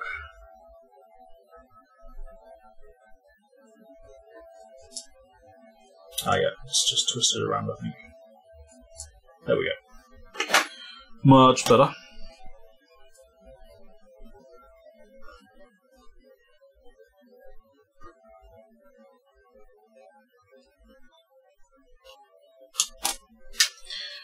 And last but not least is the little cross button,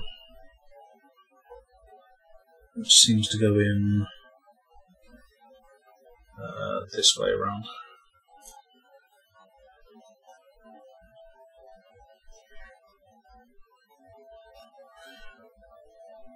And a little rubber piece that sits on top.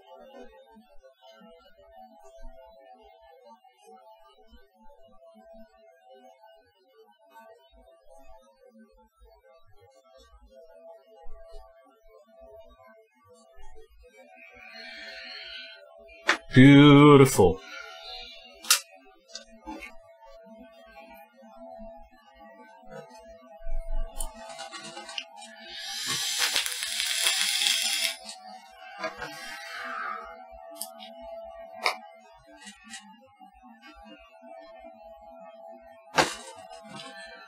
Okay, bear with me for a second.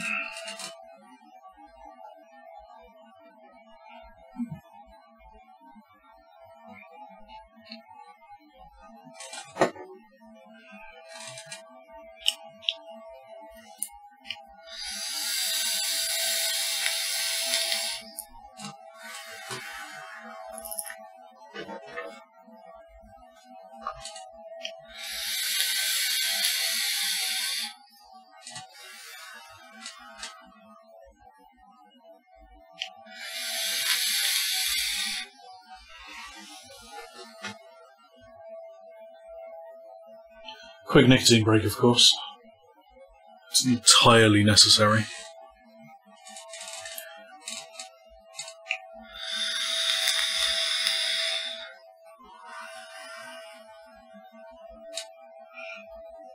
So from what I'm watching of this video as well, he's actually replacing this little ribbon cable connected to the antenna back into the PCB first, and then sitting it back on top that way. So that makes more sense.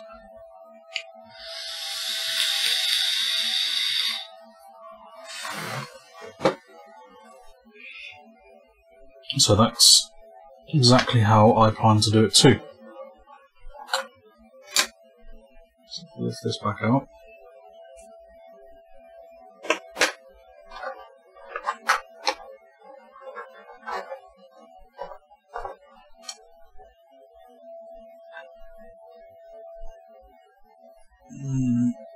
Carefully push that back into place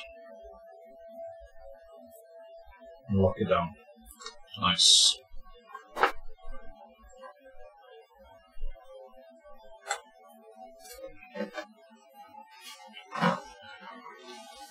He's also reconnecting the infrared cable first as well, so let's do that. Yeah, because these would be super awkward to get back in otherwise. Just like that. So let's seat this back in place. Let's put the rumble unit back there. Actually, let's put the infrared part in first. I'm hoping you can see this part. It's kind of behind, but...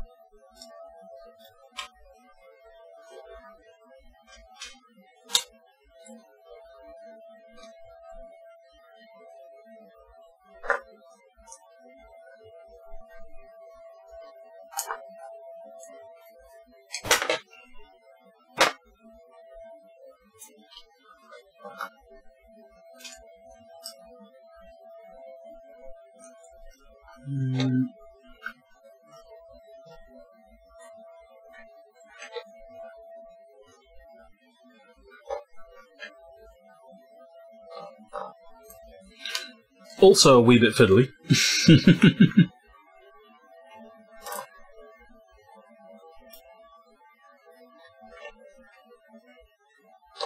Have the batteries in the way, let's move that all the way first.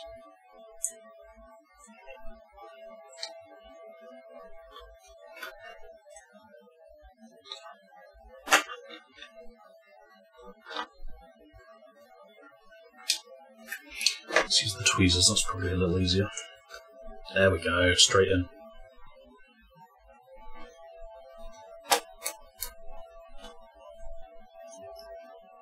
Rumble part sits on top.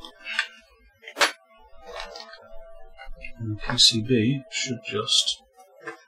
let's realign this antenna.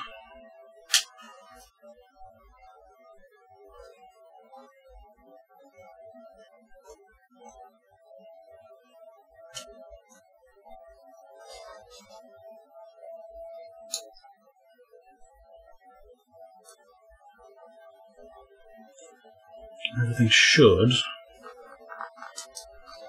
sit back down nicely. There we go.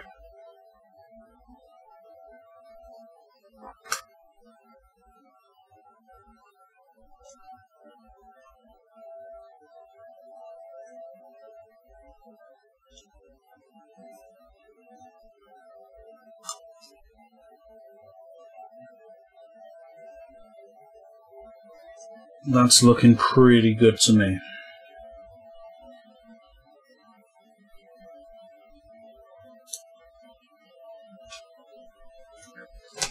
Well, that's not no. Something not sitting quite right.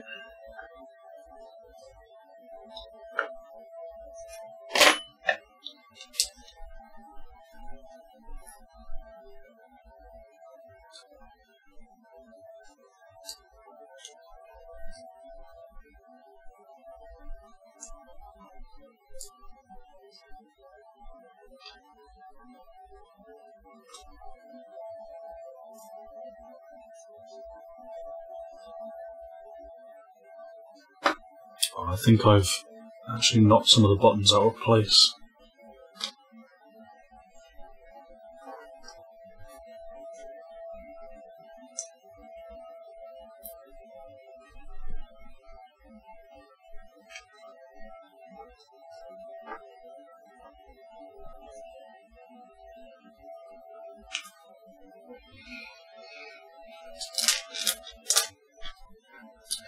Yeah, everything's all falling apart again now. Let me just take this back out.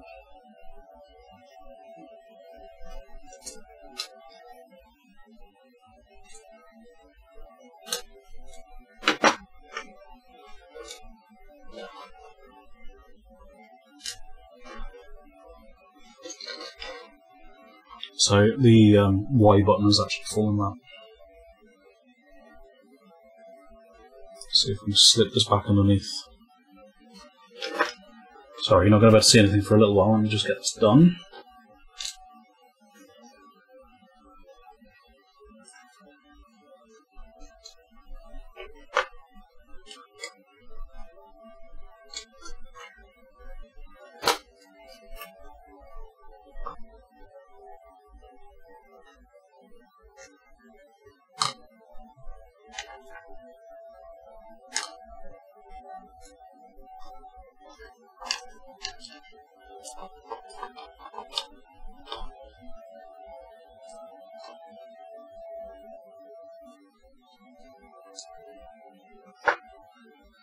Yeah, something's still not quite sitting correctly, so let me just... Sorry you probably can't see anything of this, but I'm just repositioning the rubber that sits atop the buttons.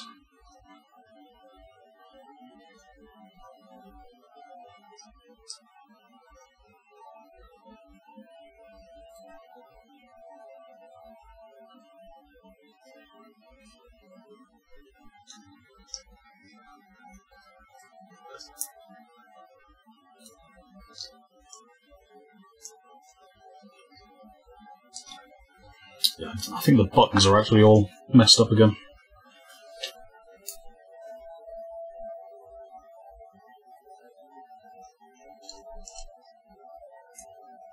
Yeah, they're all kinds of messed up.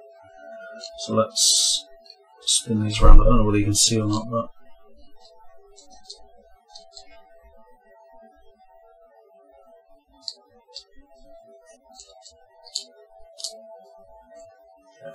One back in.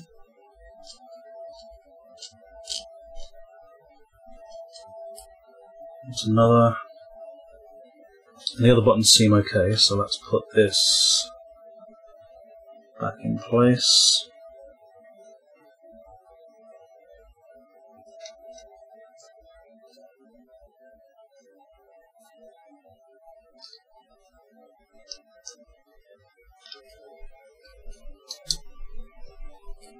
Yeah, that feels better.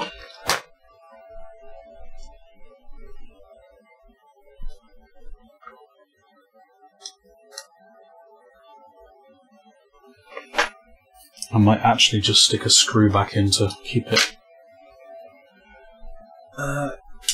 positioned.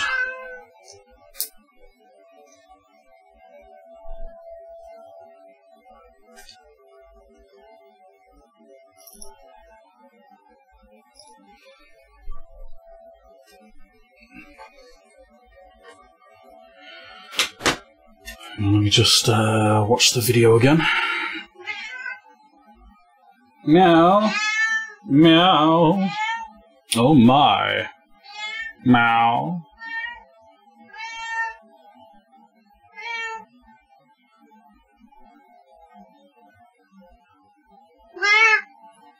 No, you stay down.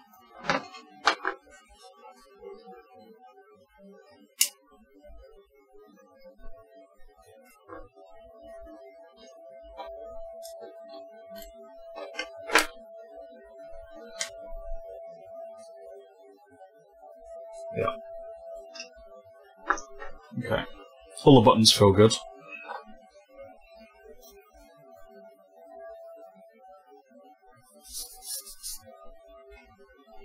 So I'm going to pop one of the screws back in. Let me just check to see which ones.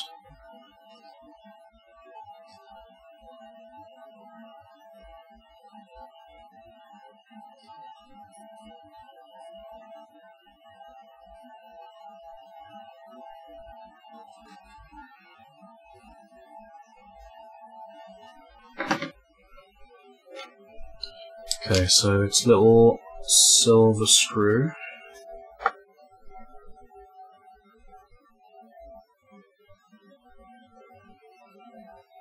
That's going to go in the opposite side to this one, so that goes in here.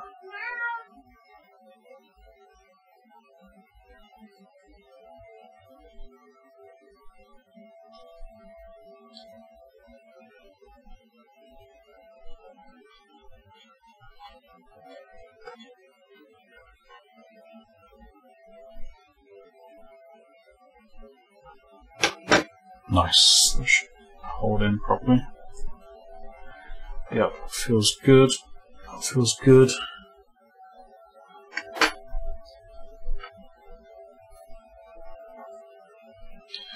Nice.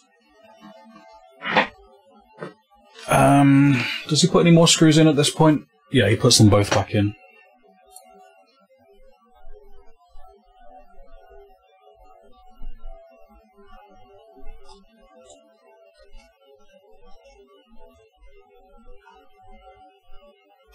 There we go. And then he reconnects the joystick module, which goes in that way. So let's hope this ribbon cable back in place.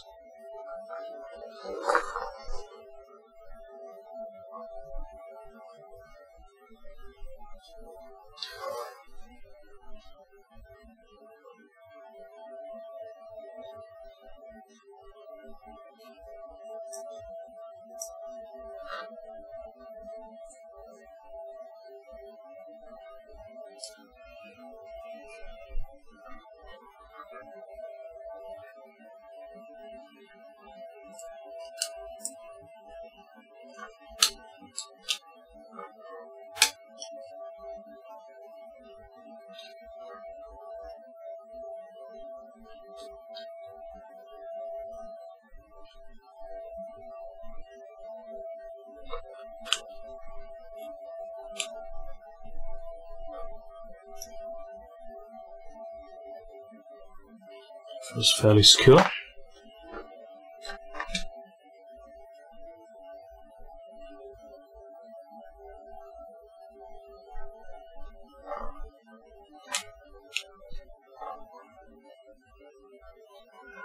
And screw this joystick back on.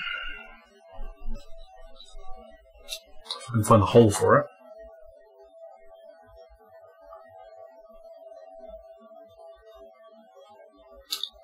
Oops.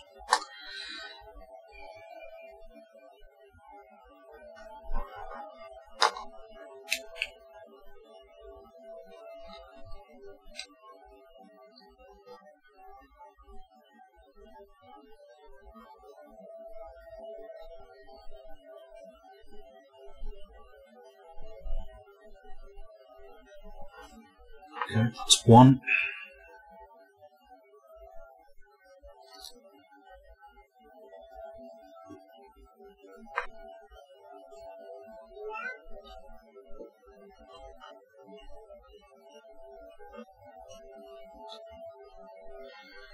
And two. I think the next thing I'm probably going to put back in is, I guess it's the middle section that comes next, isn't it?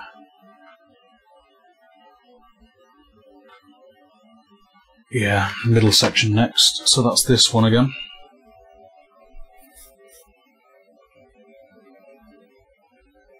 That goes in there.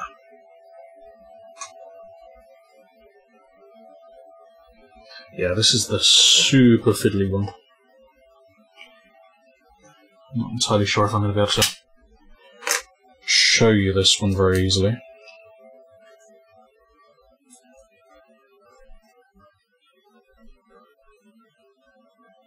So I can barely see it myself.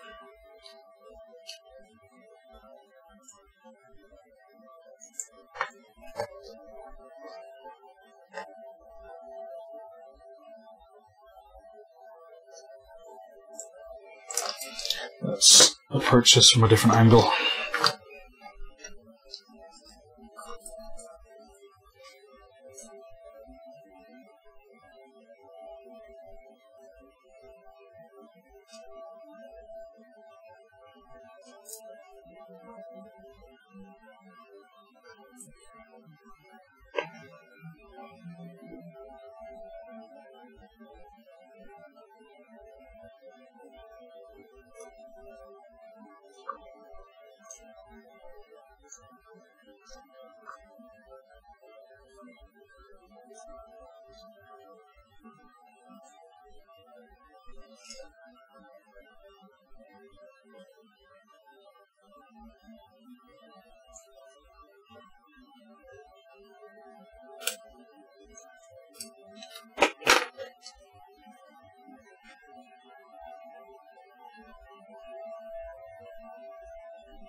There we go, that's that reconnected.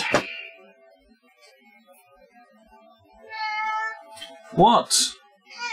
Wow! Wow! Wow! Wow! Wow! Wow! I know you're bored, but I can't play with you right now. Oh, the joys of being a cat dad. Okay, so I need to get this little collar button back on. No, you sit down for a bit. Stay there. I'll play with you later. So I'm just going to flip this backwards. Right, so here we go with springs again. Let me spin this around this direction. I think it's going to be easier.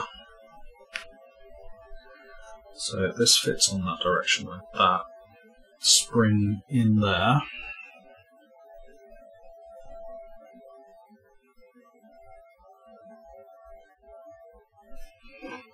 Hold this with the tweezers. That'll be easier.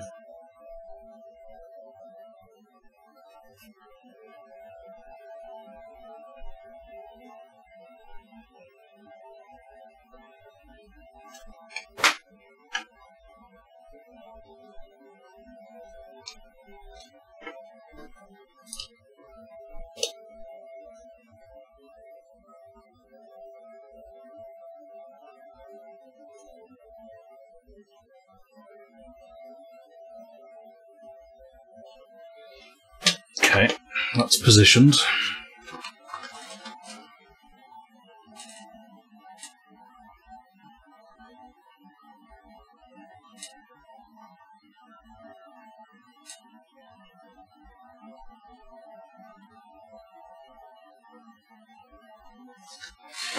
Okay, and now I need to place this down carefully without disturbing that button.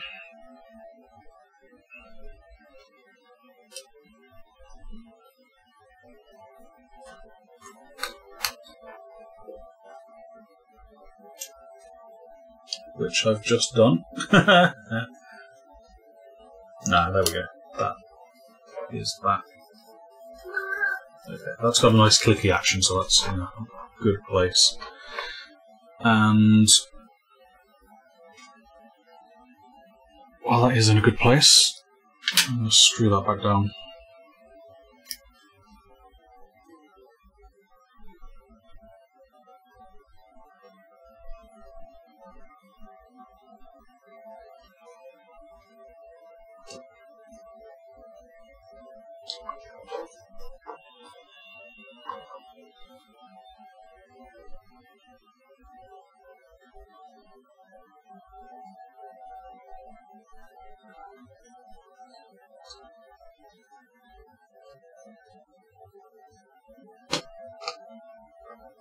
Two screws and the third screw.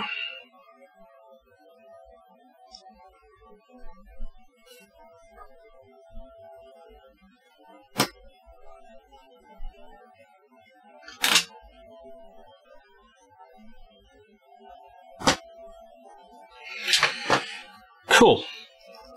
Buttons working, buttons are working. Front buttons all feel good. Yeah. Feels nice. And let's not also forget this little antenna thing, which I believe just slots into there. Cable goes through that part there. In fact, let me just pop this connector back on.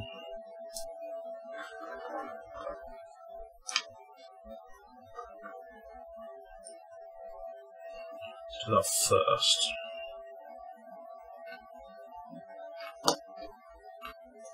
There we go. Slap that in there.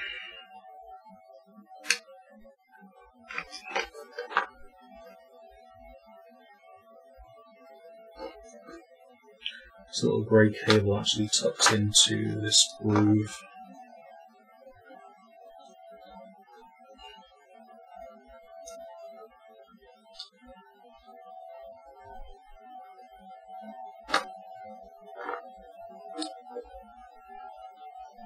There we go. Oh, it just popped back on. There we go. Nice.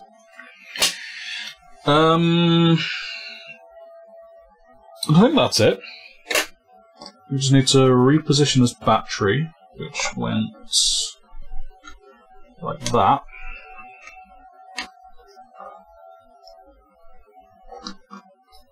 And then flip this case back on.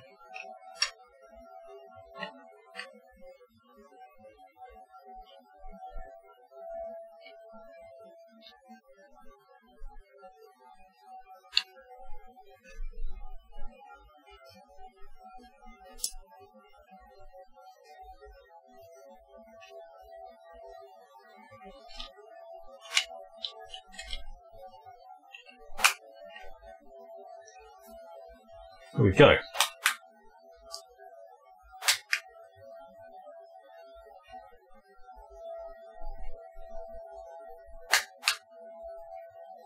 Just clicking it back into place. That looks pretty sweet. Let's do another quick check of the buttons to make sure everything's working properly. Let's turn the switch on.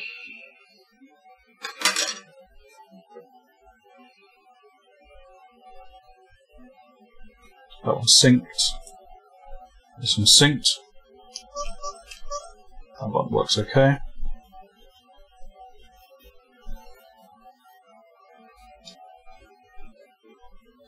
Let's just do it again.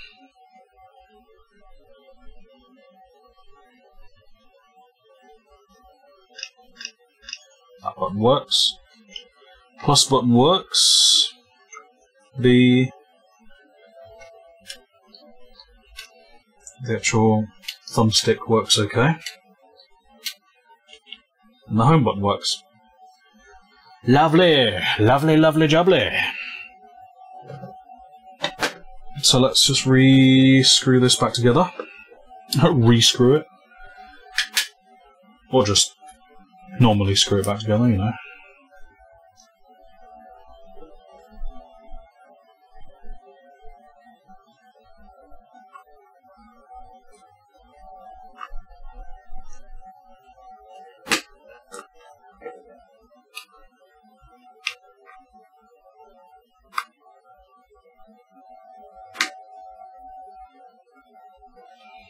It's one.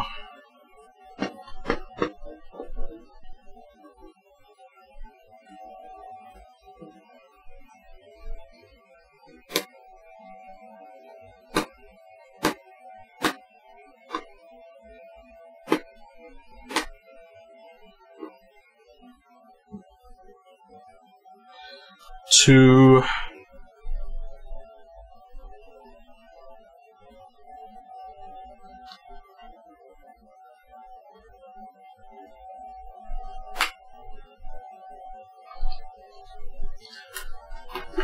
Three.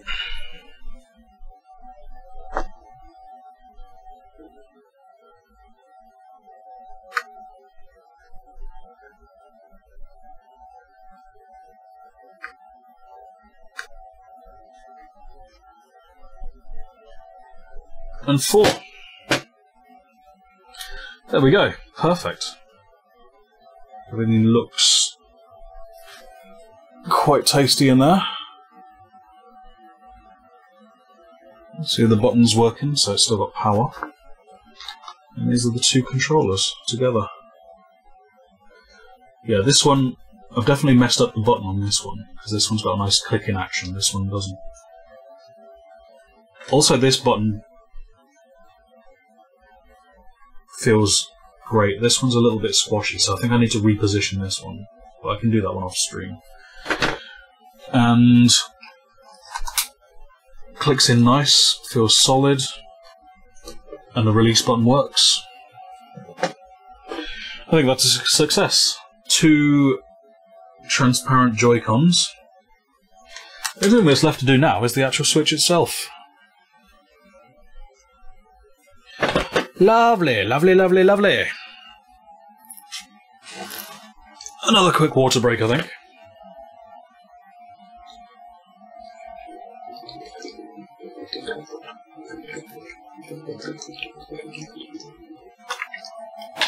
Got to keep hydrated. I'm thinking the actual switch should be easy enough.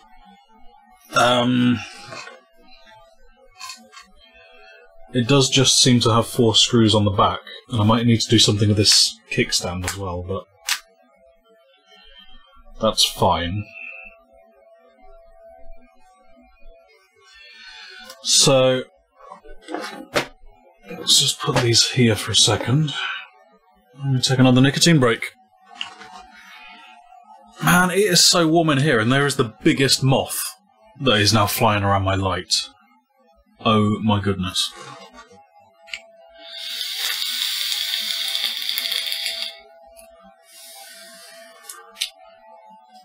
I generally don't mind moths, because they're kind of cute and fuzzy. As long as they don't, like, fly at my face in the middle of the night or something, then they're cool. They can chill, but just not near my face.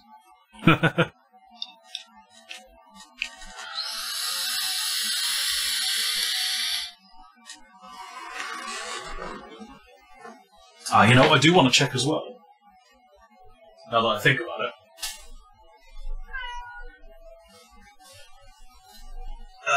If I can find my case. Where did my switch case go? Ah, I see it. I see it. It's under here.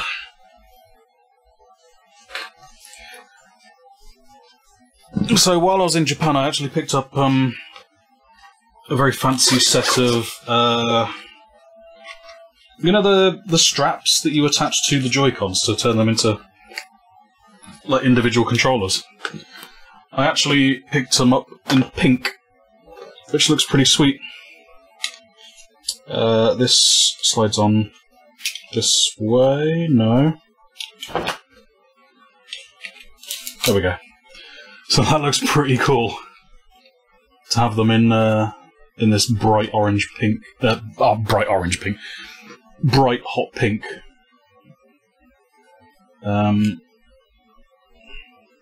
Yeah, they look really cool.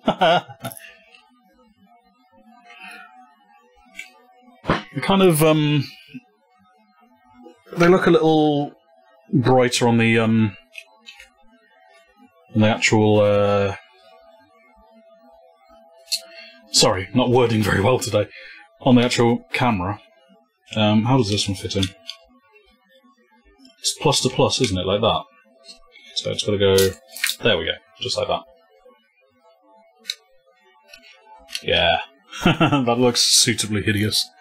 I think actually the black ones would work better for this... just for this transparent skin, transparent shell, but the pink ones are fun anyway. Are you going to unlock again for me? There we go. I cannot get this back off again.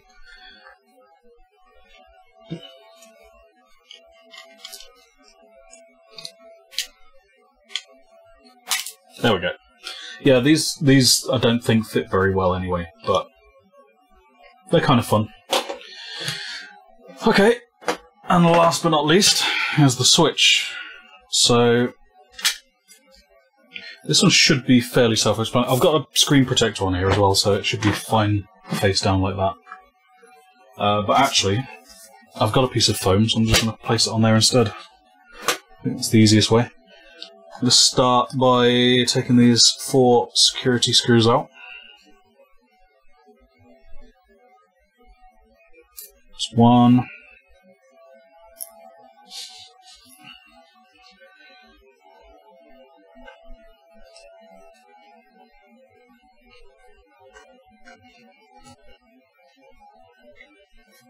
Two.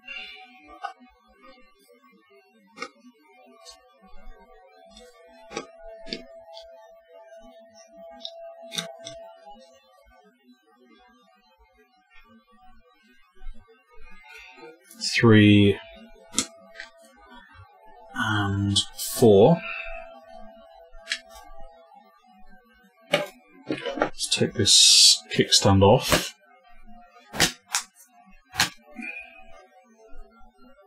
I might need to transfer this metal part over. Ah, there's another screw in there too. In fact, let me just have a quick gander at the video.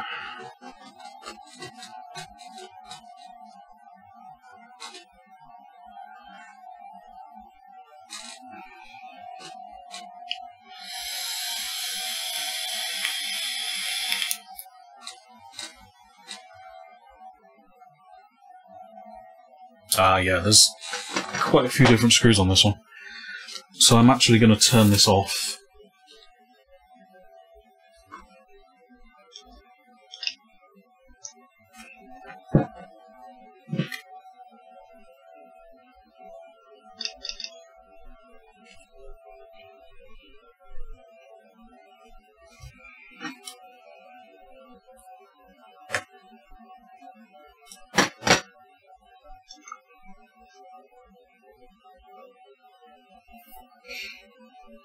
I think you actually have to hold down the button, don't you, to turn it off?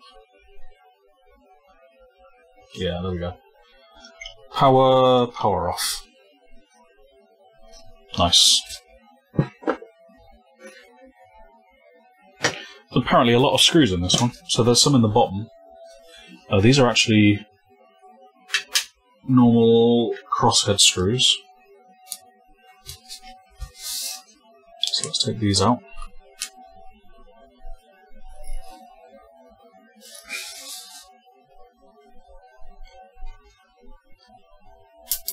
Oops.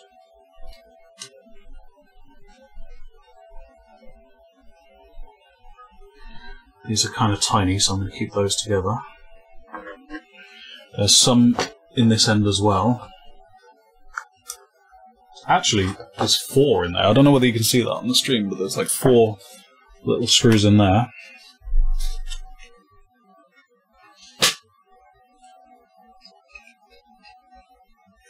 So 1,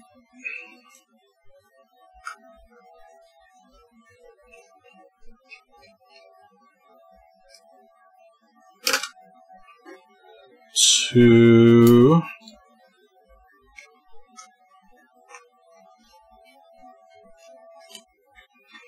3,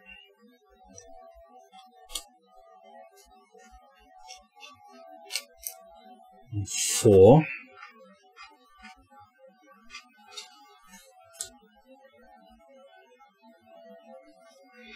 Let's take this side out.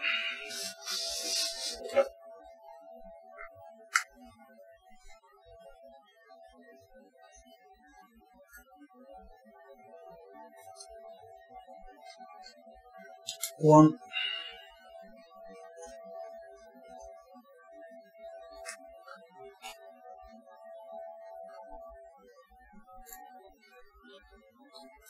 2.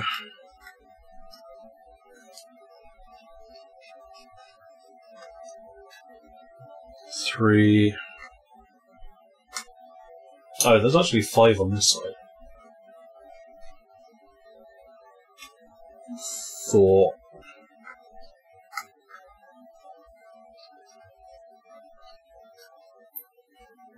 5. Let me just check to see if there's 5 on the other side too, and I just missed one. Yes, there is. There's another one here.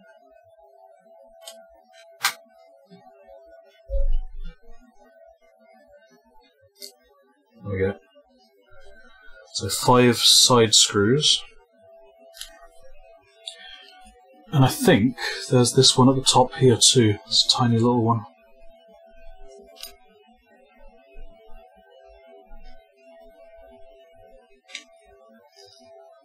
Which I'm going to put with the 2 bottom ones. Nice. So already I can see that the slide rails are loose. I'm not going to tug at those too much.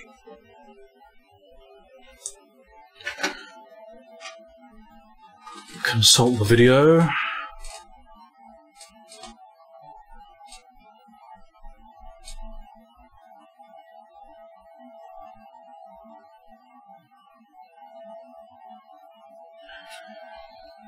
Okay, so now he's doing the 4 corner screws.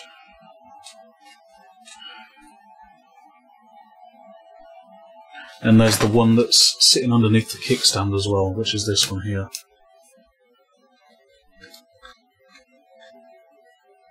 Ooh, that's super tiny, so that's going to stay separate too. And then...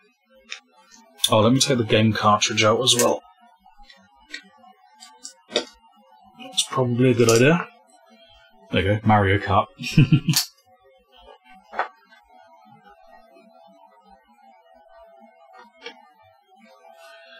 And that should be all of them. It's mostly coming away. I'm feeling a bit of resistance over by the headphone jack. I haven't missed anything, have I?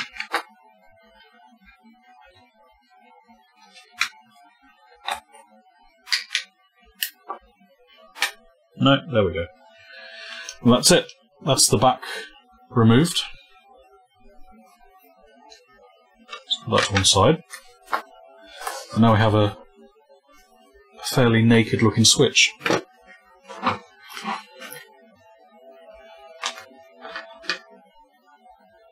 And this is the new rear cover.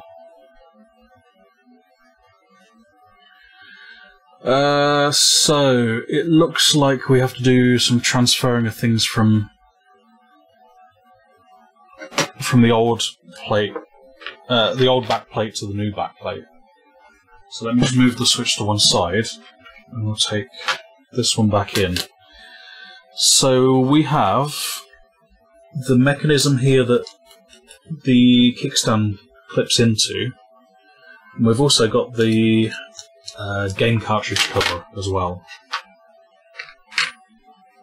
So I'm going to...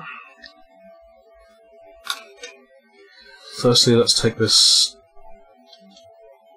kickstand holder part out.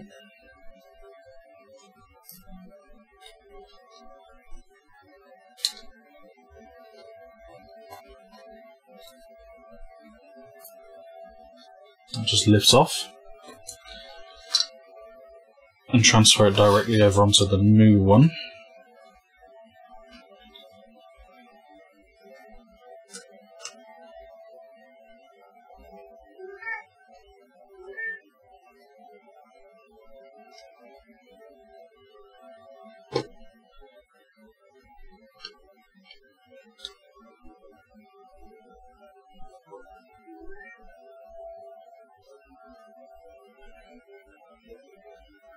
Two screws.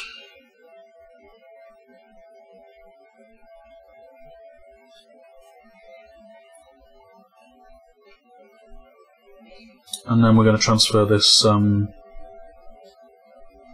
this part here, the game cartridge cover, which just appears to have the one screw.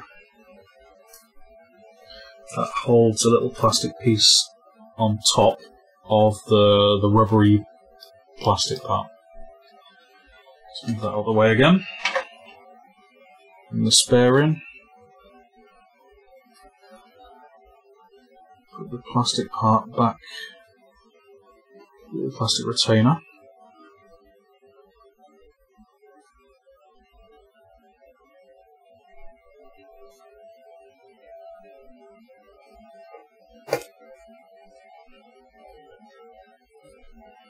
Add that screw back in.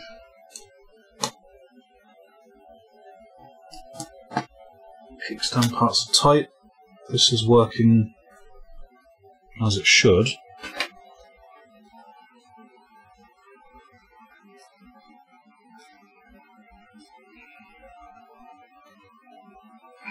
And then I'm pretty sure it's just a case of putting it back together again. I haven't missed anything on this old case, have I? Just these two parts.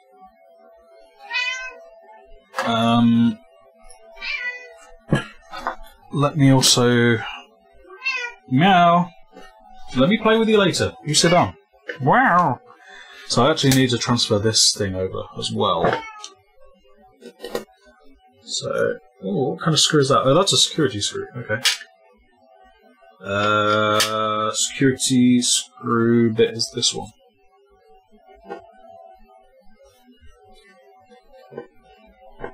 I've got to say, this new transparent case is actually pretty damn good quality. It's like the actual forming of it is pretty much exactly the same as the original Switch. It is very accurate. Yeah, I'm quite impressed.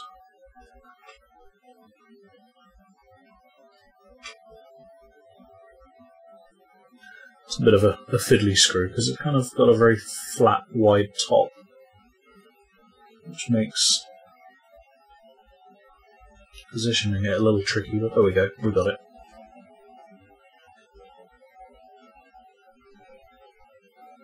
Nice. Old kickstand out the way. Let's bring the switch back in. Let's put it the correct way around.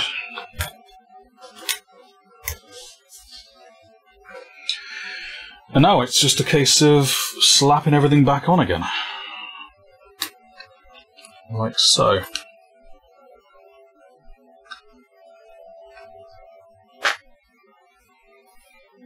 So, let's switch the screwdrivers back again.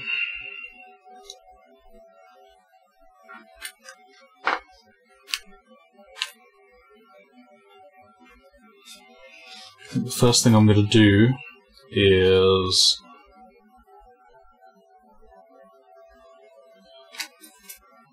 let's put this tiny fiddly screw back in by the SD card slot.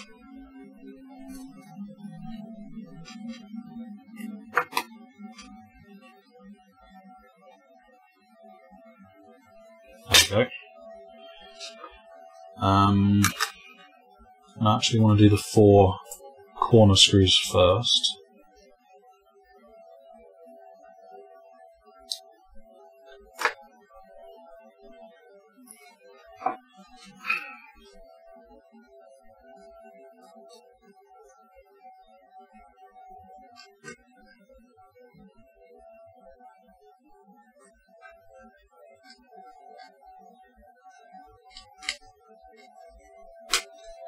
Doesn't seem to be lining up.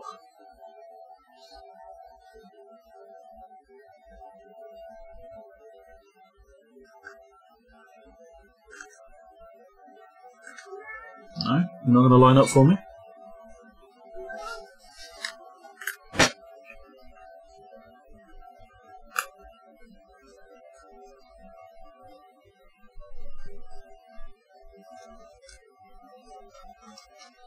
Okay.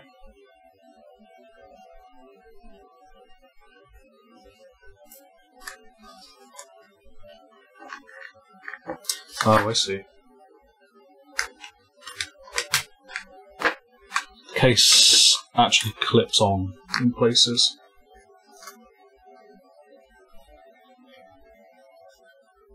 Okay, that looks nicer.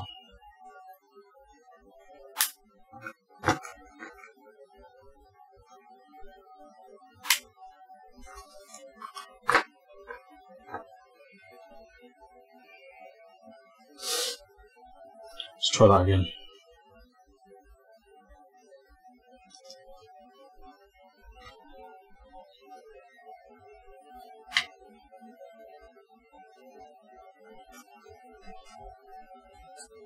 There we go. That's screwing in properly now.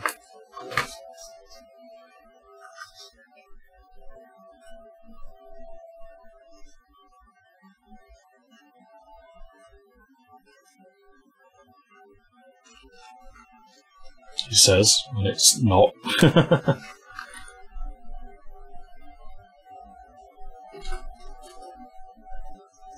Oh no, it is screwing back in.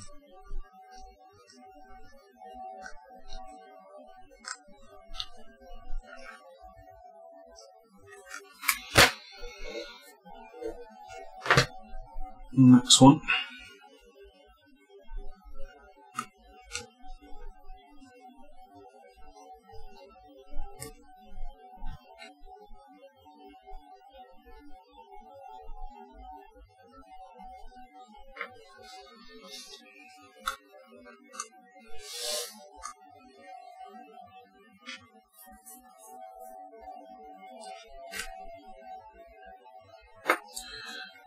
feel a little bit strange, but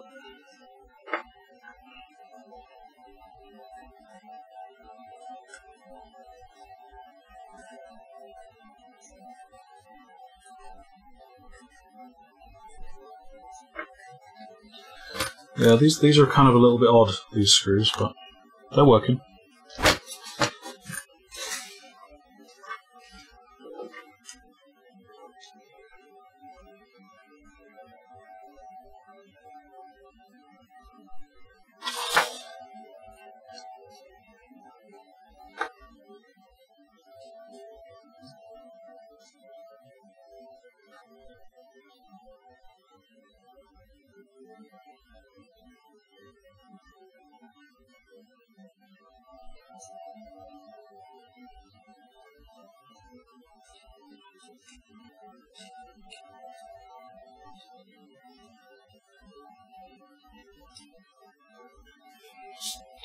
Okay, and number 4.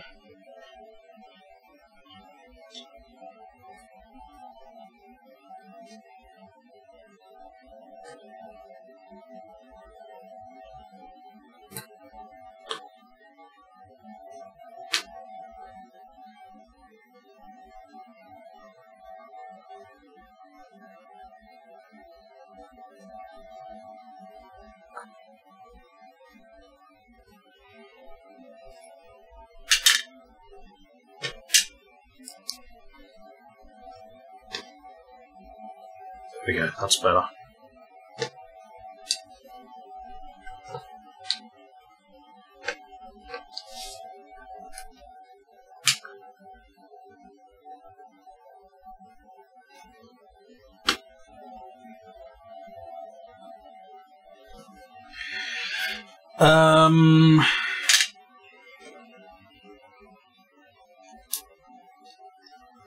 Let's do the tiny screws that are in the top and the bottom. These are not magnetic, so.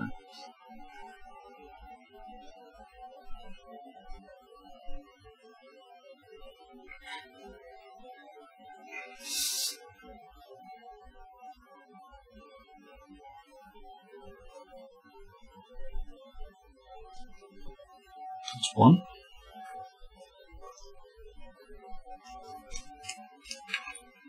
Upside down.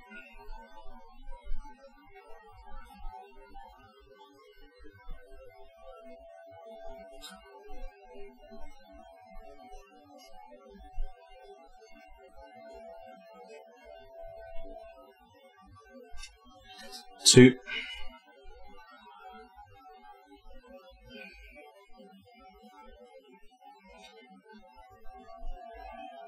Number 3. And all that's left now is these side rail screws. There's 10 of these.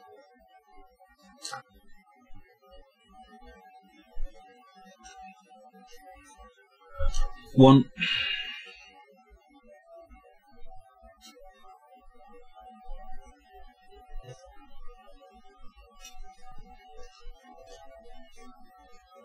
Two. Oh, you know what? I should probably check the kickstand to make sure that works properly.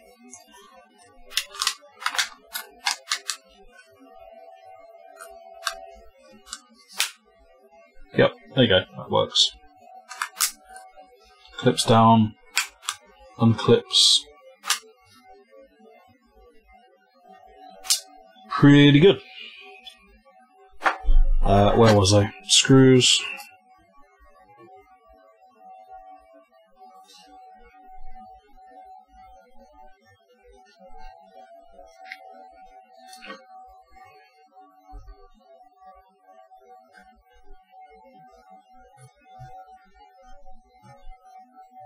Four.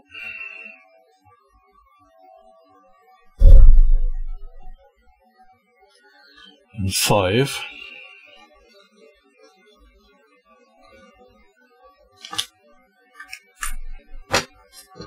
On this side.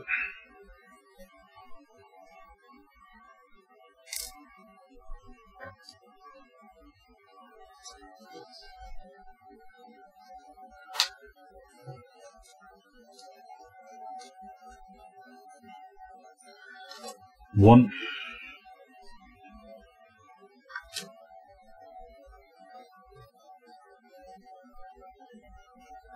Two.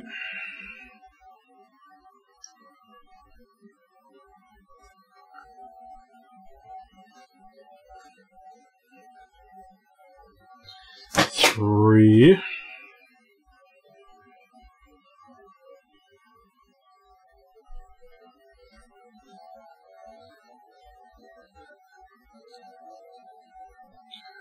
Four. And the final screw. He fudges it.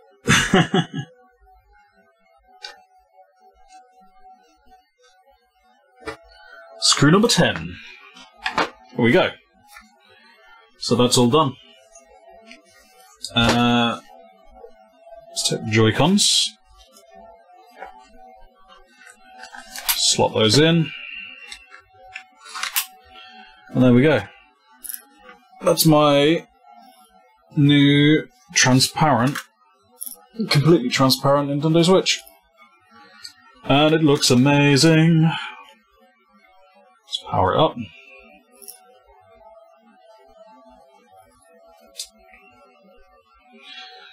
Switchy!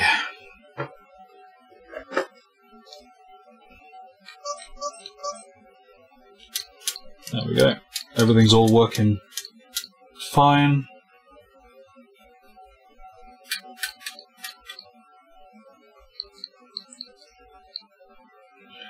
And yeah,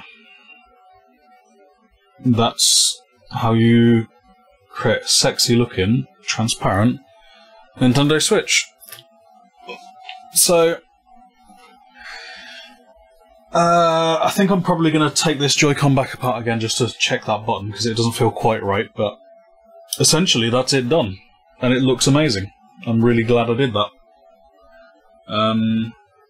But like I said previously, it does void your warranty, so consider that if you're, if you're going to try and do that for yourself. But I'm quite happy having this nice, unique looking Nintendo Switch. And that's it from me, basically.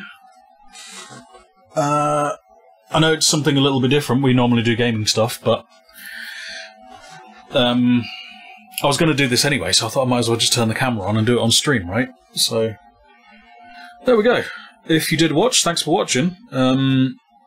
Normal game viewing is going to be back to normal. This is only a one-off. I'm only doing one of these, I think. But normal scheduled viewing will resume soonish. But yeah, if you're watching, thanks for watching. If you're watching the YouTube video, thanks for watching this too. And that's about it. Bye bye.